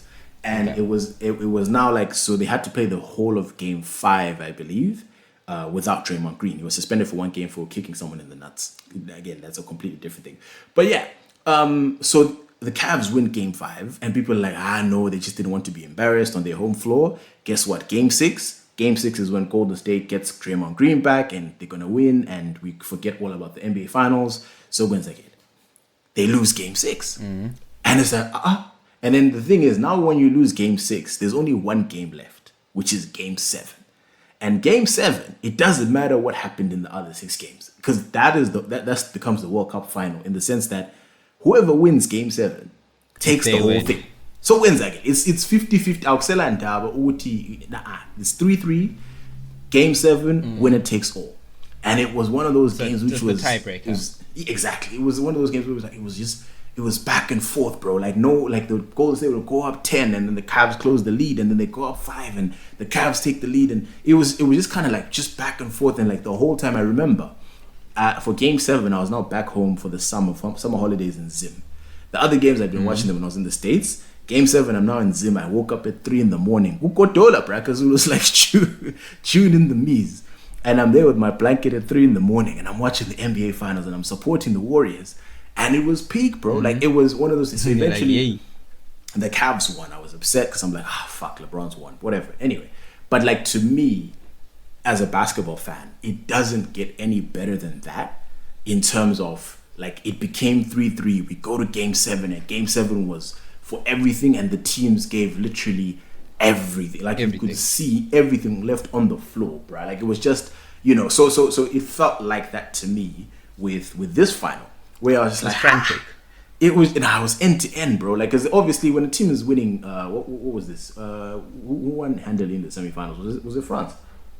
No, it wasn't France. They both won very comfortably in this. Yeah, it was the Croatia game. Yes, everyone expected shit from Croatia, and like Croatia just got put away, and it was just kind of like, wow, you know what I mean? Like, it's underwhelming, and I hate that feeling in sports where I've cleared my day for this game. I've done everything with and these I'm gonna kick off now at 11 p.m. my time in Dubai. I'm like, I'm sacrificing sleep for this shit. Who come here 2x in, and I'll just be rolling into bed. Entertain me. And then next thing, the game is over by halftime. It's like, so, and people were expecting that, because again, World Cup finals are cagey affairs. You don't want to give away anything. And but I mean, again, overall, probably, again, I'll just put South Africa 2010 as number 1 for the sake of being a homer. But I think if I'm to use my brain, I think Qatar World Cup has been the best World Cup ever in my lifetime, from start to finish, from group stages all the way to the final. I don't know if I've ever seen better football. And who knows, maybe it's also a thing in the fact that it was now in the winter, right? Meaning players were already in season form from all of their leagues around the world. So maybe I felt like the quality of football was better, because most people, like, in the World Cup is usually in the summer, right? Off season. So they would have had a break and all these other things. But I think the quality of football in this World Cup was better. I saw more spectacular things, and players looked in better form, at least to my eye, where I'm like, what? I wouldn't be mad at a Winter World Cup, So I think, and I probably just echo what you said about it. It looked like, because it was mid-seasons, a lot of players were on it. A lot of players were on it. There was high energy. There was, because I think some World Cups, if they're at the end of the season, especially for England players, it always seems as though they're lethargic, they're tired, I don't know, they're just not. They don't have that energy. Yeah, they're not. They don't have that energy, and they probably spent. And fine, there were some guys who missed out through injury, but it happens. Lots of people have missed World Cups through injuries. Yeah. But yeah, in terms on the football field, I think this was unmatched. Like, it was the best. Like some of the football that we saw was amazing, dog. Like that goal from that dude in Cameroon. I don't know who they were playing. I can't remember. It was a European team. The chip item, bruh. Like, what? Like, come on. Like, some of those goals. Abubakar versus Switzerland. Yeah, I know it was a European team, something like that. And I know, fam. And then the African teams represented. Like, we had like what, three teams, if not 4, in the round of 16. 3, I think. Senegal, Morocco. Senegal, Morocco. It who are we was missing? two. Ghana. Oh, Ghana. Tunisia. No, Tunisia Ghana didn't make go it. through. Ghana made it. Ghana made it to the second round, no? To the round of To 16. the knockouts. Yeah, Ghana was in They the lost to round of 16. Uruguay. Yes, that No, was they the lost to vengeance Uruguay. item. Oh no, they took each other out. Okay. So They it was took each other out and Korea went through. Senegal and Morocco and which one did? I thought there was a third team. I don't think it was Tunisia. Maybe it was just two. Tunisia. Maybe it was just two. But again, I think African teams. My point was African teams really had in my opinion, I think as a continent we can be very proud of the showing from African teams. The Asians should be very proud in terms of Japan, Korea, those teams, Australia, if we count them as Asia. Yeah. They should be really proud. And I felt really happy as a citizen of the world, and I've never felt that in a very, very long time.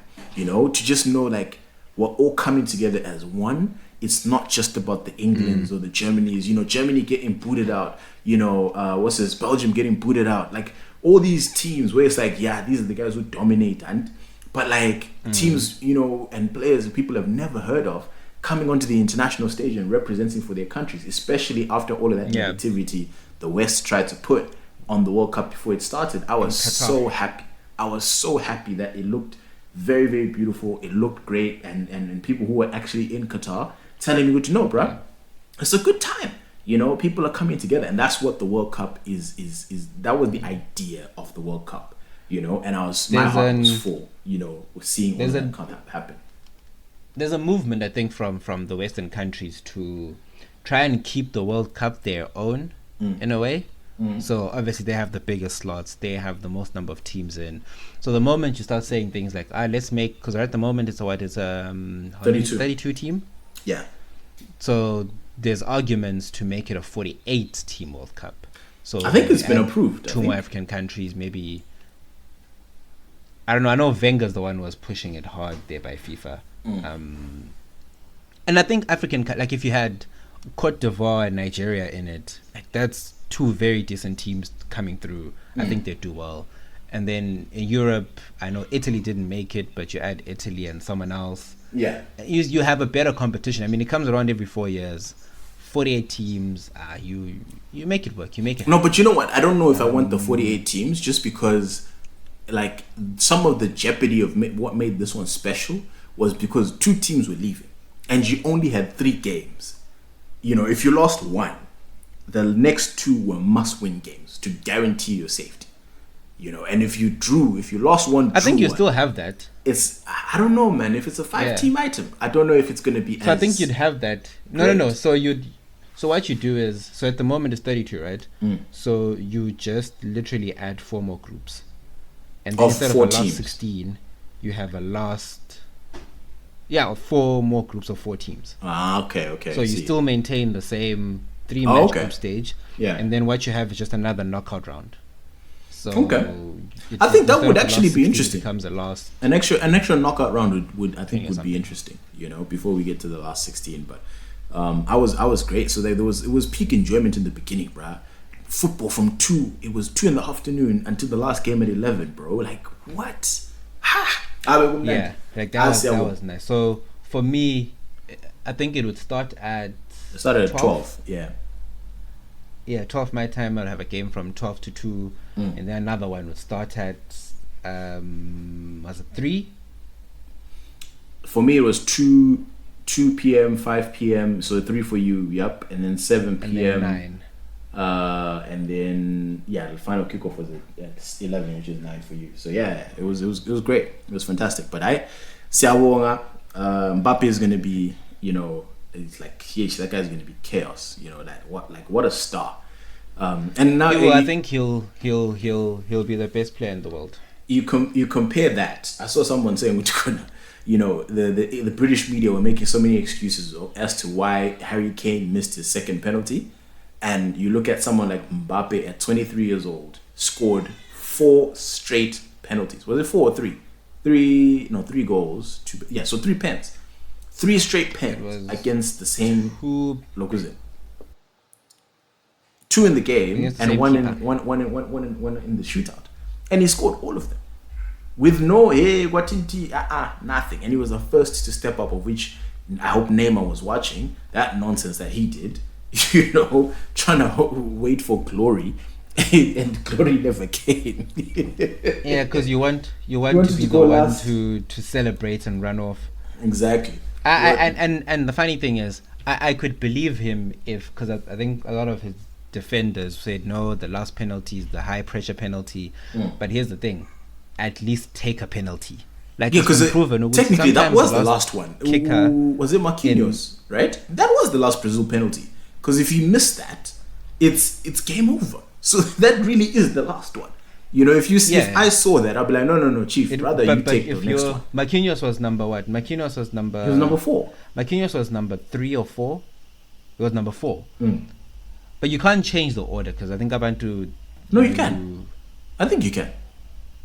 No, I think you can, but then you can't. Like, you can, but then people go into the zone where, okay, this is the order, this is what we know, this is how we go, and then you agree to it. You don't want to like disrupt people when they're... Nah, fam. First of all, if I'm Neymar, if I'm a Messi, if I'm Mbappe, like any of those players, I'm like, no, Chief, listen, this is our World Cup on the line. Let me try and take this item. Yeah. There's no OTA I was going to get him out of the zone because Enga Kuta, which he did. Then what? Right? You're sitting there and you're like, man, I would have probably scored the penalty. He would have probably scored, right? It was a very, very high likelihood. You'd bet on him to score than to miss. Marquinhos, anytime I see a defender, I assume with Uzakut until he scores. Any defender, I don't care who they are, maybe Marcelo, right? But any other defender, I assume Yakut, ever since John Terry did what he did in 2008. But it's just one of those things for me. So I don't know how you can let your centre back step up ahead of you when it's sudden death. That makes no sense. But anyway, hey, I don't even know how I got to this point. No, it's fine. I was asked before we move on. I was asked to get you to say this on the podcast live. On the pod, okay. Do you now admit that Lionel Messi is the greatest player of all time? Absolutely not. I don't think so. I don't think so. At the end of the day, so that we don't go too long, I'll give you just one statement, and this is what I will maintain.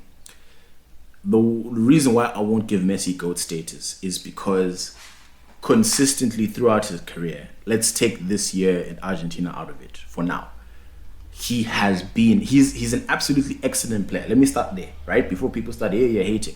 He is a top tier talent. Like, he's on Mount Rushmore. He's either number 1, 2, or 3, depending on who you are as a football fan, right?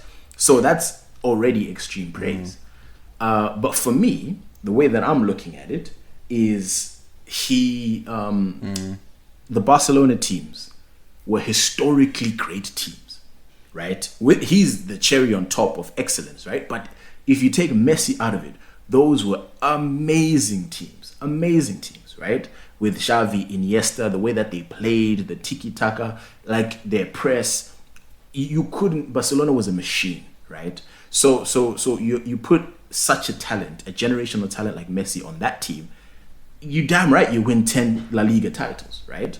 And then in terms of his Argentina career, I was like, you're winning all of this with your machine in Barcelona, and then you go home to Argentina where it's not like you're playing with slouches. You're playing with Di Maria in his prime, Sergio Aguero, Otamendi in his prime, all of these other defenders. Even they had a much better keeper. Who was that? Was it Romero? I can't remember which keeper they had, but they had a boss keeper for a while. So that team was Mascherano. So they had star-studded Higuain. Come on. So they had a team of all-stars that never got there. And I was just like, Chief, you have a great all-star team. But they always got to finals, club level. Though. Yeah, but they didn't win, right? They just never got over the line. And my thing is they just never got over the line. But you get players like Messi. Those are the players that get you over the line, right? So you recruit someone like Messi. Obviously, national team is not recruitment, but you recruit a player like Messi because they need to get you over the line, right? That's the way that I see it. So I always hold that against him in terms of, Chief, technically speaking, you should have 2 or 3 of these bad boys. again, with the talent that you've shown and the teams that you've played unfair, on. though. No, honestly, but come on, bro. Like, look at the teams that he's played with. Like, I don't know. That's just the way I see it. But great players play for great teams. Like, it's not like Ronaldo not like he was playing for Ronaldo played with Leeds scrubs. United For the majority... Oh, no, he didn't. No. I mean, at a Ronaldo national played level. for the team. At a national level. So, obviously, at a club level, Ronaldo has played with some ballers, right? I'm not trying to make that argument. Portugal's not exactly scrubs, right? I know, they were scrubs. They won the Euro without him on the field. Because he got them there, Literally, though. When he wasn't there. And Messi got Argentina to finals and they couldn't get over the line. They're bottlers. Like, that's what I'm saying, Guti. I think the criticism of Messi that you're labeling now is kind of majoring on minors, if we're being honest, because it's unfair. But then that's the only. Minor, but then the thing is, Senna, because Messi is so great, even if you watch him, you have to be petty. Like, when you're talking about the greatest of the greatest, no, you don't. They're all great. Like, we all know they're great, right? So you have to look at the smaller details, because it's not about Messi can't score because he's got a hell of a lot of, you know what I mean? Like, so you can't look at the big picture, because the big picture, they are all great. Like, we're never going to see this again. So we have to look at the small, petty things when it comes in terms of differentiating greatness at the end of the day, because they're just so great. You know what it feels like. You know what it feels like over the years. And because I used to think Ronaldo was the greatest of all time until I think I used to get into so many debates where I stopped making sense. Like, you couldn't really justify. Like, Messi would do crazy things in a game, like in a Champions League game, like Boateng 2017, where I'm like, hey, but I sat him down just like that. Where it felt like afterwards, I'd have these debates with Sims, and then he'd be like, just watch. And then I'd watch and I'd be like, ish, okay, it feels weird. The only thing where it kind of feels like the goalposts are always shifted, right? So when he was doing it with Barcelona, it was like, no, you can't do it without Pep and Messi and Xavi and Iniesta. And then those guys all left, and then he still won it with a decent team. What did he win? He still won it with a decent team. He still won the Champions League. They won the Champions League. Without Xavi and Iniesta? Yeah, the Champions League had Neymar and Suarez up front. Xavi had gone. Iniesta was still there. He was not a bench player, bro. He was no longer the same Iniesta. But that's what I'm saying, right? Like, but it's not like Piqué was Barcelona still there. If I look at that squad, of course, but I mean, was still there. Puyol obviously is gone, but they still had pretty great players. And again, it's a system thing, right? It's like Spain. Each year, Spain tries to play a certain way because that's their brand of football, right? And if they have the players for it, Spain are unstoppable. But sometimes, if they don't have the players for it, Spain look like Cinquas, right? And then again, my argument with the Messi thing is very, very simple. It's a very simple argument, which is, when I look at Ronaldo is a certified baller who did it in England, who did it in Spain, who did it in Italy. Like, it didn't matter. And the reason why that argument falls away is very simple. It's not like he went to a team that were already not. He joined United when they were league champions. He joined Madrid when they were the best team in the world. He joined Juventus when they'd won 7 straight league titles. He comes back to United. It's a mess. He also becomes part of the problem. It doesn't work out. But I don't criticize him. But yeah, Messi's also last couple of years at Barcelona, it was also his Popeye. His first season with PSG didn't really make sense. And that's why I say, in the comparison, that argument to say they were in the same league for so many years, and Messi dominated the league. But Messi had a better team though. Like, in terms of, and Ronaldo had the biggest spending team in the world. Players and team are two different things. Real Madrid had the World 11 at the Bernabeu. They did. World 11 at the Bernabeu. And Senna, we know if you best player in every single position there. But I would venture out to say the recruitment at Barcelona was better, because it was players that gelled a lot better together compared to Madrid, which was a FIFA team. If we're playing FIFA, I would have crushed Barcelona every single time with Messi on the field. But unfortunately, it was real life with real life egos. And I'm not trying to say Uti Cristiano was a saint. He was probably even part of the problem in some games, right? But Ounye is like, I'm looking at it, because at the end of the day, if someone can still separate you and be like, hey, bro, that team was a mess, but are you your balling chief?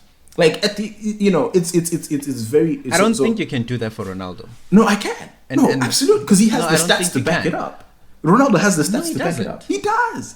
in a way that differentiates it from Messi. How do you make that argument? I make 'Cause that just said argument to you, because Real Madrid was the best team in the world. But They they- had the best 11. Madrid literally. and how many James La Liga Rodriguez was at the titles? World How Cup. many La Liga titles did Real Madrid have to show for it if they were the best team in the world? Only 2 in a gap of 9, and that's what I'm saying. Messi was on another level. But Chief, you And can't it's not like he say scored Madrid was the 93 goals best in a team season, in the if you world admit. with 2 titles. You can't say that. No, it 'Cause just, Barcelona no, were the it best just team in the rebukes. world. It rebukes. No, it just rebukes the argument that Ronaldo carries them over.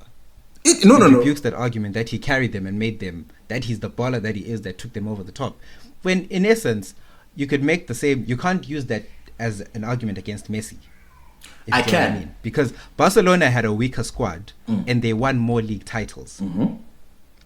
So again, you can say a That's weaker where squad, but your they had a point better falls team. away Though. slightly. They had a better team, and the reason why it's hard for me to separate Messi from Barcelona's success, it's easy to do it with Madrid because Madrid didn't win, but Ronaldo won, right? As a player, and statistically speaking, Ronaldo was winning stats wise.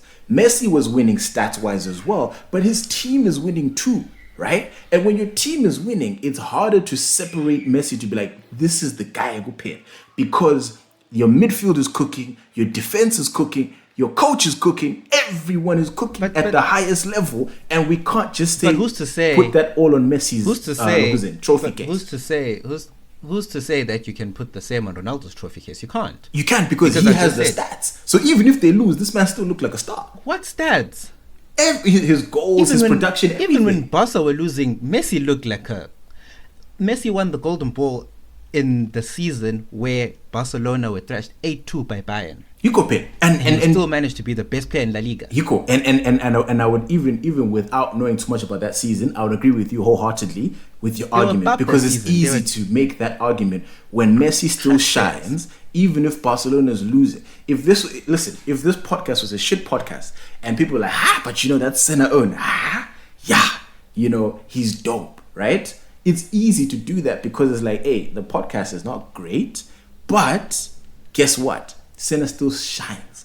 But if the podcast is cooking, right? And it's Messi like, still yo, shined. this is the best podcast in the world, right? People can look at it and be like, yo, is it because of the chemistry they have together? If you took Senna out and you plopped him in Girl in Skies, is he going to be the same? Is he going to slap the same?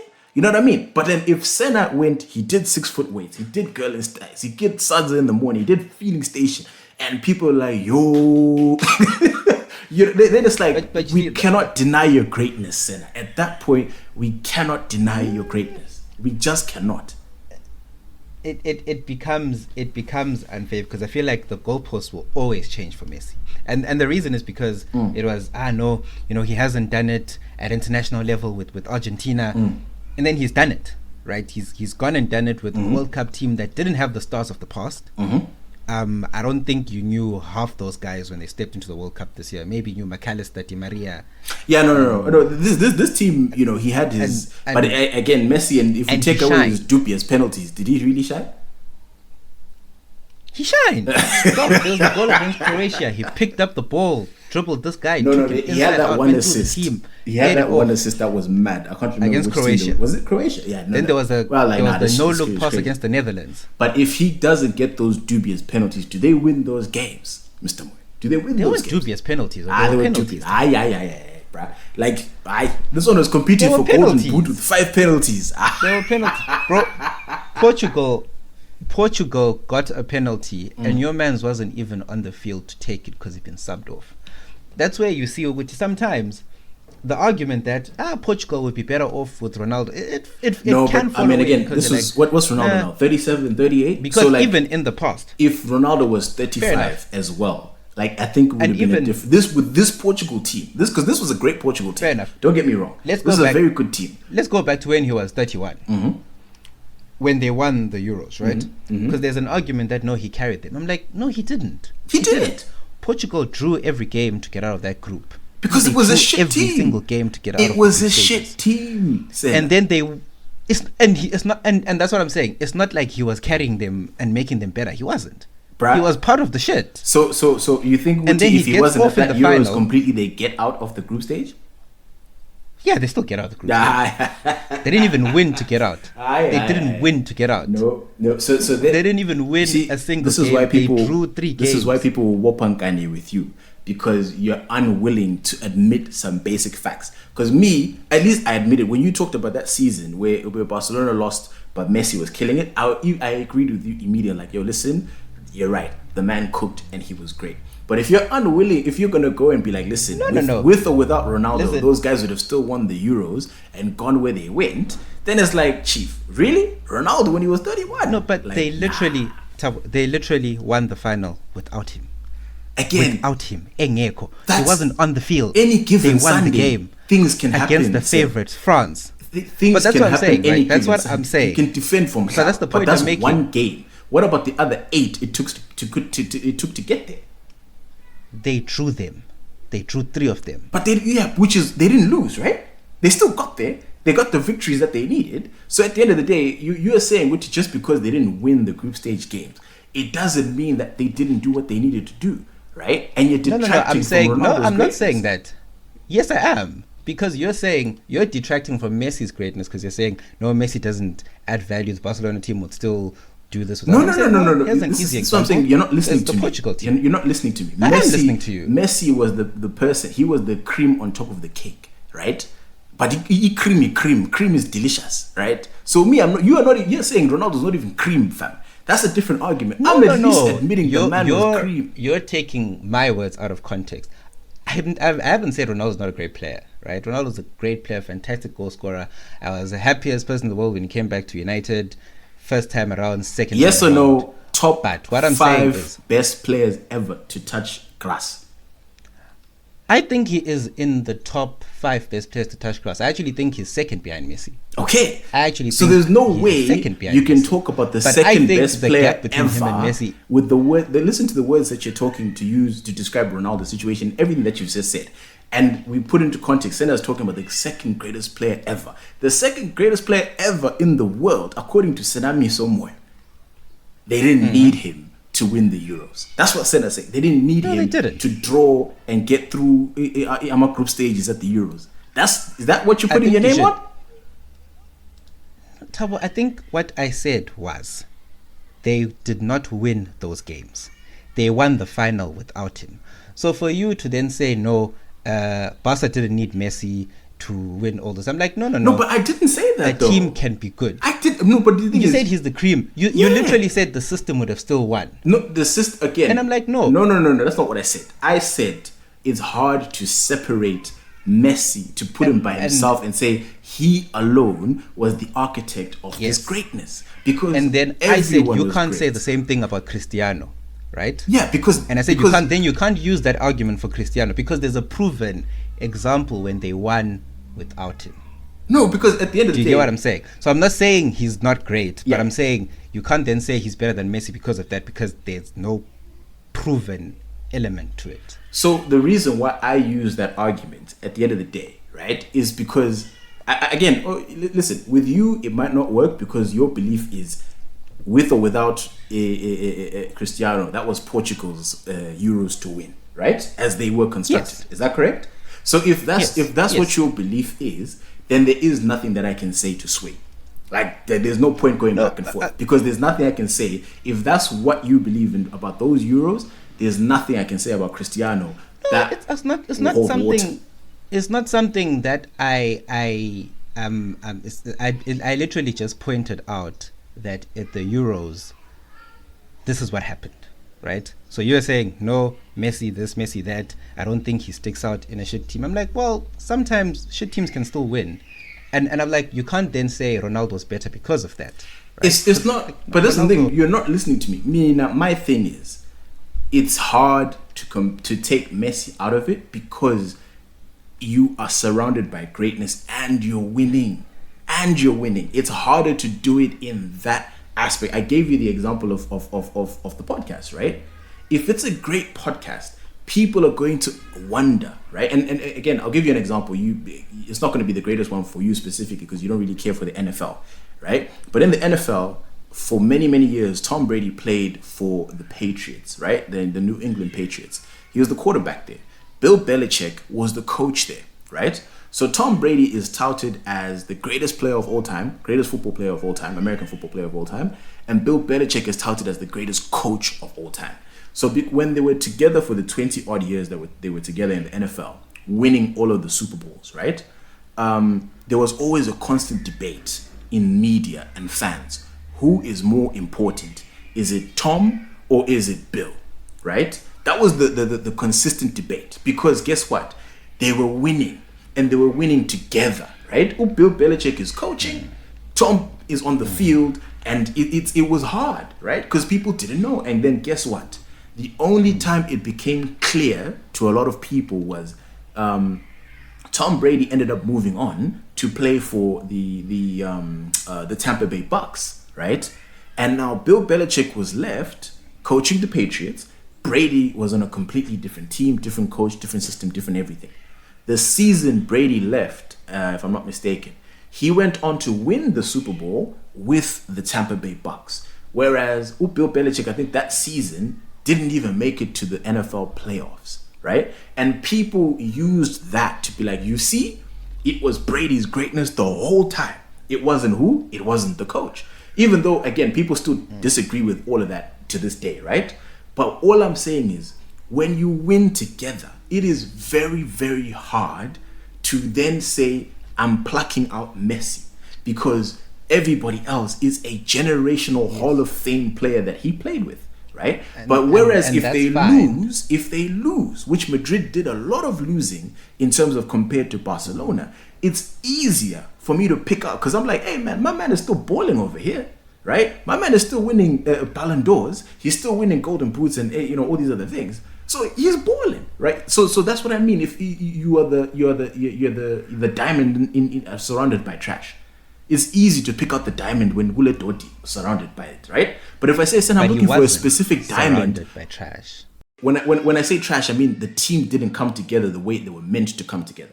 I can make an argument that a lot of those Madrid teams did not live up to potential, because if they did, Senna has already admitted Madrid had better players.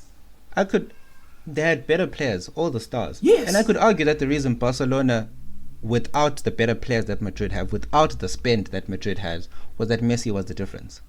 Again, that's you can make that argument, right? And it's up to people to agree or disagree. But at the end of the day, it's harder for you to prove it. No, back to the point I was actually making. I've always said, I feel like the goalposts always shift when it comes to Messi, right? It was the greatest player we've ever seen. Like, if you just watch his highlights, no, highlights don't tell a story. It's the stats. Then you go to the stats. His stats are amazing in terms of his goals and his assists. Then it's like, no, he hasn't done it for Argentina yet. He even tried to retire once, so he hasn't done it at international level, whereas Ronaldo has a Euros. I was like, okay, fine. We'll leave that for debate. So you said it's saved in drafts until Copa America, don't even talk about that. That's nonsense. How is it nonsense? No, you can't compare winning Copa America. It's a harder competition than the Euros. No, whoa. Bro, get fewer there, bro. It's wafa there. Literally. Let's be serious. Literally. Let's be serious. The qualifications. What? Senna, let's take out Argentina. No, I see again. Let's take out Argentina and Brazil. Maybe Uruguay, right? And then I don't know if I'm missing. Maybe Uruguay, the fourth nation, right? They lost to Chile the 1-0 of Alexis Sanchez. Those were proper players. Okay, fine. Let's throw in Chile. That's 4 countries, right? Colombia with James Rodriguez and those guys who killed it at the 2014 World Cup. There's decent teams there. But fair enough, right? The whole chat was, and you see, you're trying to major in them. It's a minor thing. The whole chat was, he hasn't done for Argentina. He went and won Copa America, right? And it's like, but for him to be the greatest of all time, he needs to win the World Cup. And he went and won the World Cup. But not only did he win it, he starred in it. He was player of the tournament. His assists were amazing. His dribbling ability was like throwback Messi to back in his Barcelona days. So then now we're now shifting it. It's like, so let's go back to this thing where he only played in one league, and now there's this. Because at the end of the day, Senna, here's the thing. Like I said, when people are like, "Oh, the GOAT debate is over," I'm like, you guys, again, it doesn't make any sense, because there's no Ronaldo stan who's gonna see Messi win a World Cup and be like, that's it, right? No one is ever going to move camps No one was moving caps. Which is Nkani. And it's no, Which it's is what you call because Nkani. because That's the definition of Nkani. No. At a certain point in your career, right? Man, Ronaldo is 38. There was nothing he could add on, right, to his career at this point. Maybe again, winning the World Cup would have been crazy, but again, no one expected that of that team, and no one would have given Ronaldo credit anyway, given how he played, right? So even if he had won, the Messi stands would have been like, hey, Ronaldo only scored one penalty, and that was it, right? The arguments would have still been there. So it's not like it would have been some sort of unique situation. So my point is, at a certain point, people are going to stay. The fact that Messi, by this point, had not won a World Cup, right? No matter what, it was never going to change anything, Sen. Never. It was never going to. No. Now you have more ammo, what it did, but it was never going to be like, oh yeah, Yes. he's won it now, so clearly Literally. it's over. It's not. Because people are still going to point at all the missed opportunities internationally, the same club, because none of that has changed, right? Messi hasn't hopped around, right? It's the same thing. What's different about the argument when these guys were both in their primes? What's different about the argument, right? It's still Messi's gone on to rebuke those same arguments were made, some of them that were made against him, which is he hasn't done it for Argentina, he hasn't done it at international level, he hasn't won a World Cup.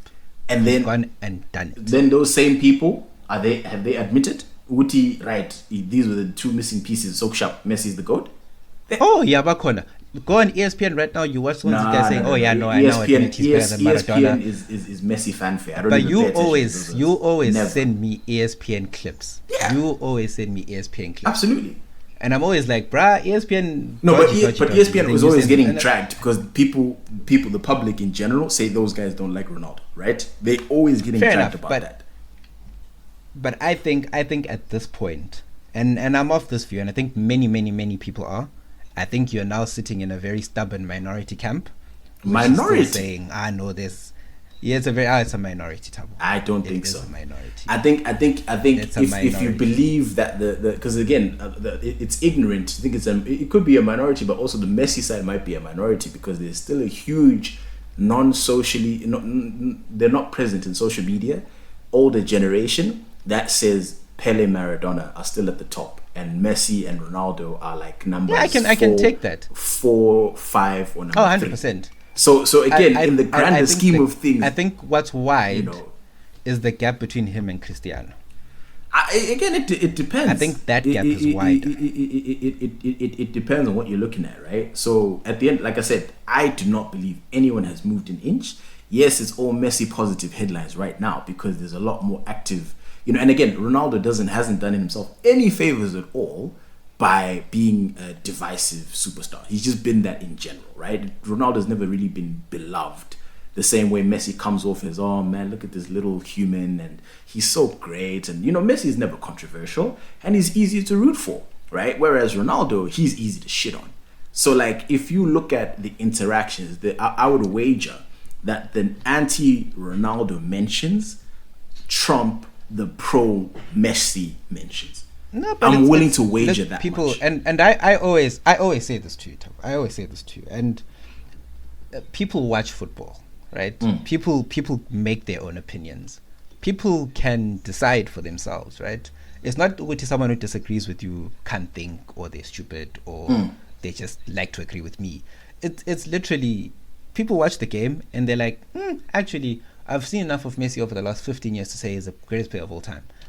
And they've seen enough of Ronaldo to think he's the GOAT, right? Because at this point, it was sad. And I think he wasn't the Ronaldo that I knew, right? So that's what I'm saying. There was nothing that was going to change because it wasn't peak Ronaldo that we had known even just 3 years ago. You know what I mean? Like it wasn't an equal analysis to see. Like when they were both at Madrid, the classicals would explode because Ronaldo's cooking, Messi's cooking. Let's see who wins, right? So this wasn't it at the World Cup. It really wasn't. And Ronaldo's being carried, right? Even if they won the World Cup, like I said, Ronaldo would have gotten zero credit unless he was the old Ronaldo, where he was able to influence games in a positive way. That's why I'm like, bro, the needle didn't move in any direction. Yes, for you guys, it's absolutely great. It's moved. But for me, like it didn't. For me, it didn't move. I was just like, hey, listen, the man won, and great. Messi's won the World Cup. That's fantastic. we ignore the fact that if France be cooler, but hey, they got to the final, which is good enough for me. For me, it's good enough. The fact that they even got there, I cannot disrespect Argentina or Messi, right?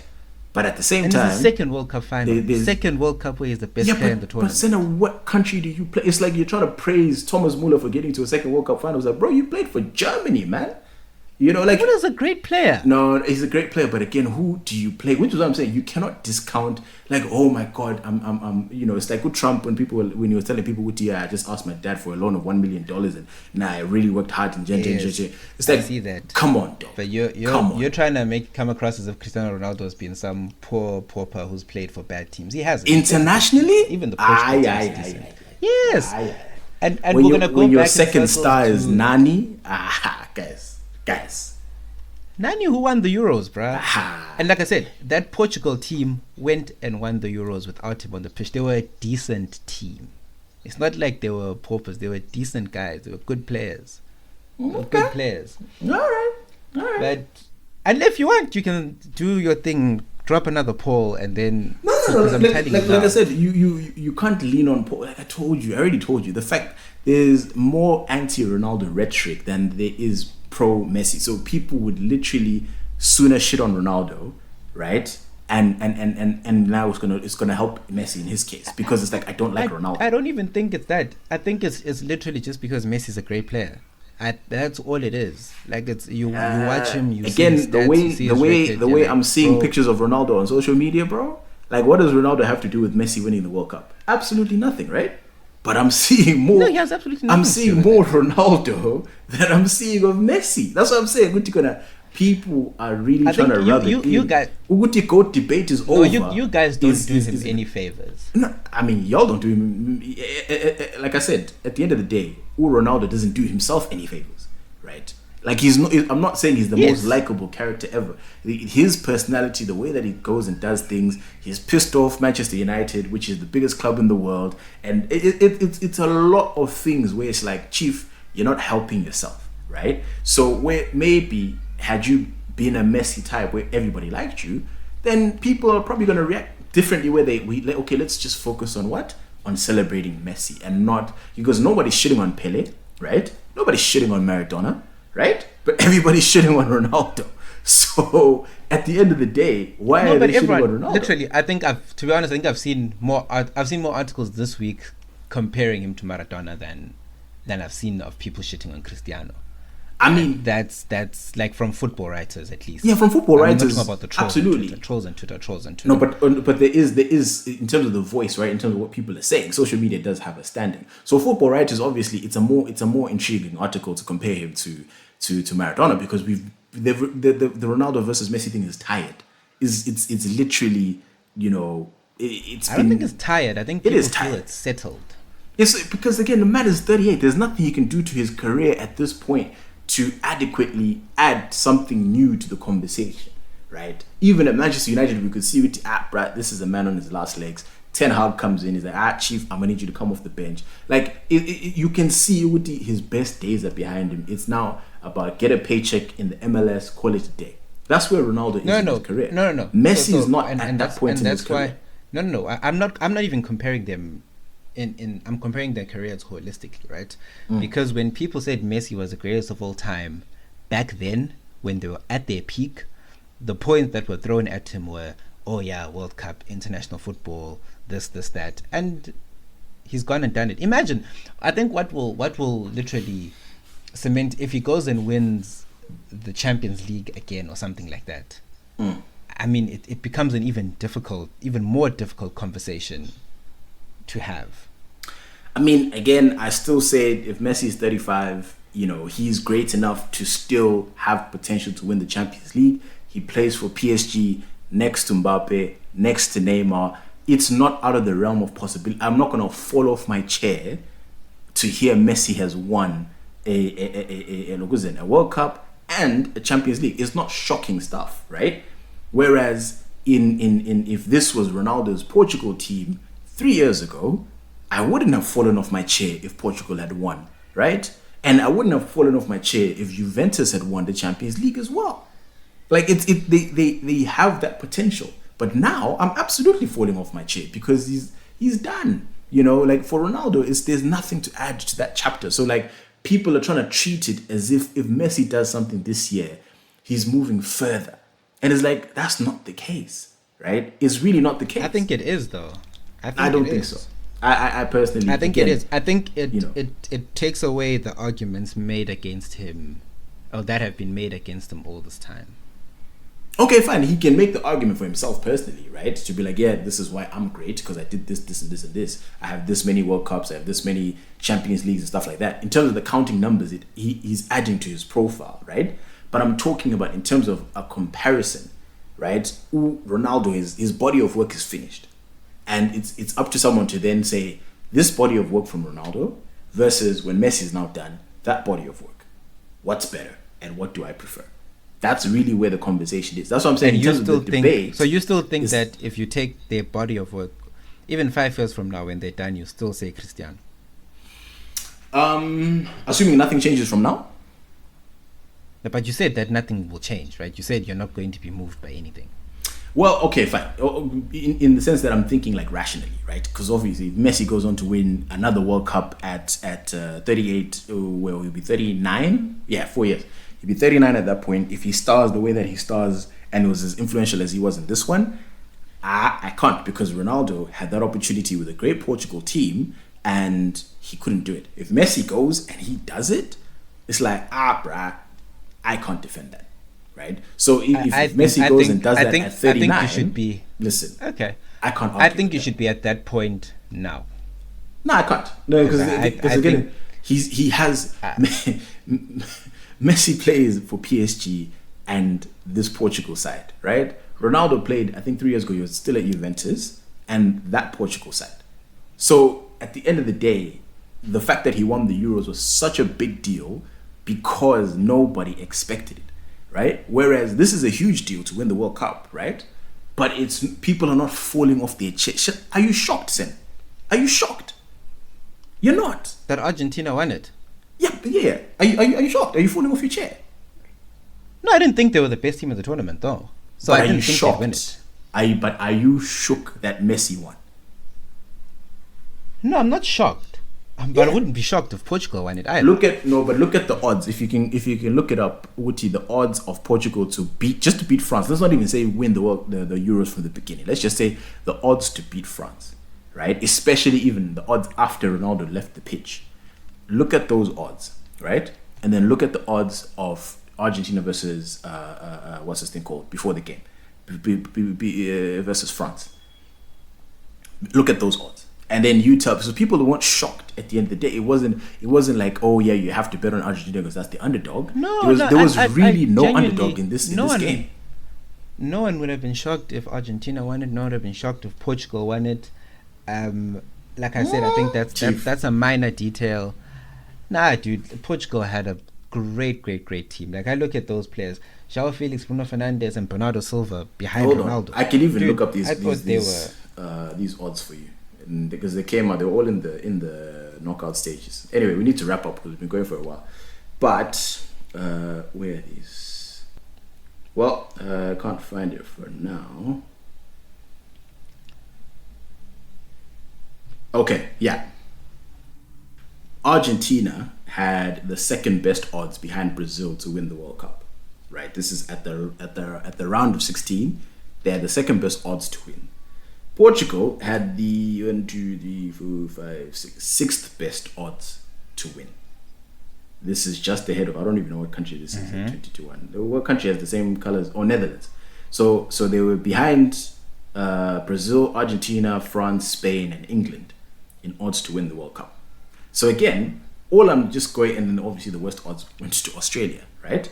So if we're looking at the bookies who've done the maths and they want to make a bunch of money, if you wanted to make a lot more money, you would have bet on who? You'd have bet on Portugal because that was the lesser likely situation at this particular point, right? But anyway, I would not have been shocked if they won. I wouldn't have been shocked if Argentina won it, or Brazil, or England, or any of the traditional big teams that have the big players. You know, like I said, that's a minor detail. But Okay. What I wanted you to admit was to see if was the needle moved by that. I mean, Which is like I said, interesting because for me, it wasn't. It really wasn't. But because again, I'm impressed. what you don't realize. I'm impressed. I think but what you it don't wasn't. realize is every time you say I'm bambering Nkani is when you are actually bambering the most Nkani. I mean, again, like I said, for me, it was never. I told people a long time ago. So it's like not even like I'm bambering Nkani now, but I told people from the very beginning that these guys are at two very different points in their career, and at the end of the day, winning the World Cup is a huge feather in Messi's cap. Where if we sit back and we compare the two, right, I will still say, for me, it was harder to win the Euros. If we look at the competition versus this World Cup. Let's not do that one. I'm just saying. Nah. Look at who Argentina beat. Nah. Look at who Argentina beat, and also the fact that just look at the two from a neutral point of view. I don't even know who you could ask who would be super neutral. At the end of the day, I'm sure there's even computations to see what's harder to do, right? I'm sure. But again, it is what it is. We'll go back and forth, and that's the thing with these where we try to stay away from football, because we'll just go back and forth. There's no winner. You're not gonna move me. I'm not gonna move you. It's it is what it is. It's just gonna be, hey, bro, pick your favorites, support them. Let's call it a day. I think that's the best thing at this point. Guys, ngizamile. I mean, the fact that again, it's because it's literally it's becoming. I think, and look, this is just my party words. I actually think that it is becoming very, very difficult, and that's why I think you end up having to go through and we start looking at other stats which weren't even not even on top of mind when we're talking about this thing, because then it has to go to it's become at the top level as a top level discussion. The gap has widened so much. We now need to kind of. It feels, in my opinion, like we're now propping up the Ronaldo argument by looking at absolutely everything we can. I mean, can be again, argued against Messi. The fact that you admitted Uguti these are number 1 and 2 ever, I think it is justified. Because at the end of the day, for me, I'll something as easy as trying to figure out which TV I want to buy. There's a website called ratings.com where I will go through that information between two TVs that to me seem generally the same. But I will go through all of it to figure out which one really, in which categories matter to me, is rated higher, right? And that's what happens when you're talking about, when things are so close, right? And you're talking about, in this case, greatness. You can't just say, let's just look at their careers from a big picture point of view. He won this, won this, won that, right? You really have to go deeper into it and figure out how, why, all of the other stuff, because at the end of the day, they're so great. The margin for error is so small. So you're looking at petty things. You just are. You're just always looking at petty things. That's just how, maybe I watch too many American sports and American analysis, because that's how they typically do it. You have to look at these obscure things at the end of the day, because again, we're talking about the absolute greatest. Yeah. You know what I mean? So it's not about, but his ball control is better. But it's like, come on, It's the difference with football, unlike American sports, is that it's naturally a low-scoring sport. So greatness, I can't hold it against Ronaldo that in his entire record it will come down to whether or not Nani scores a penalty for Portugal or Bruno finishes the chance that he got against Morocco. It's an unfair in football. Football's naturally low scoring. There's a lot of jeopardy, unfortunately, in the scores. But yeah, man, hey, we must leave it. Yeah. I thought there was going to be time for one more topic, but we've burnt up all of our time in the most appropriate way possible. So I think we have to leave it leave it at this point for this year. Mr. Moyer, it's been a good one. To our non-football listeners, well, the first half was good enough. Yeah, you at least you got yourselves 90 minutes of good shit, right? So at the end of the day, hey man, we had to do one for the boys, But we better see listenership 60%, 70% male. And Jens need to pass this one. Zamile in an impromptu type of situation. But yeah, it's been good, guys. It's been an excellent 2022. I think for the two of us, and hopefully for you listening, it's been an excellent 2022. This is gonna be Merry Christmas from us. This is gonna be Happy New Year. Stay safe, stay saucy. You know, do everything. Do everything that you want to do. You know, leave no stone unturned. Have a good time. Don't be sad. You know, be happy. You know, shoot your shot. Whatever. It's the last few days of the year. You know. Let me go and play with my kid. You never know. You know, Senna, go and, keep lawyering out there. And yeah, as you know, like the thing, subscribe to the thing, retweet the thing. And if you don't, we're inclined to believe you're a hater. Mr. Moyo. Latest.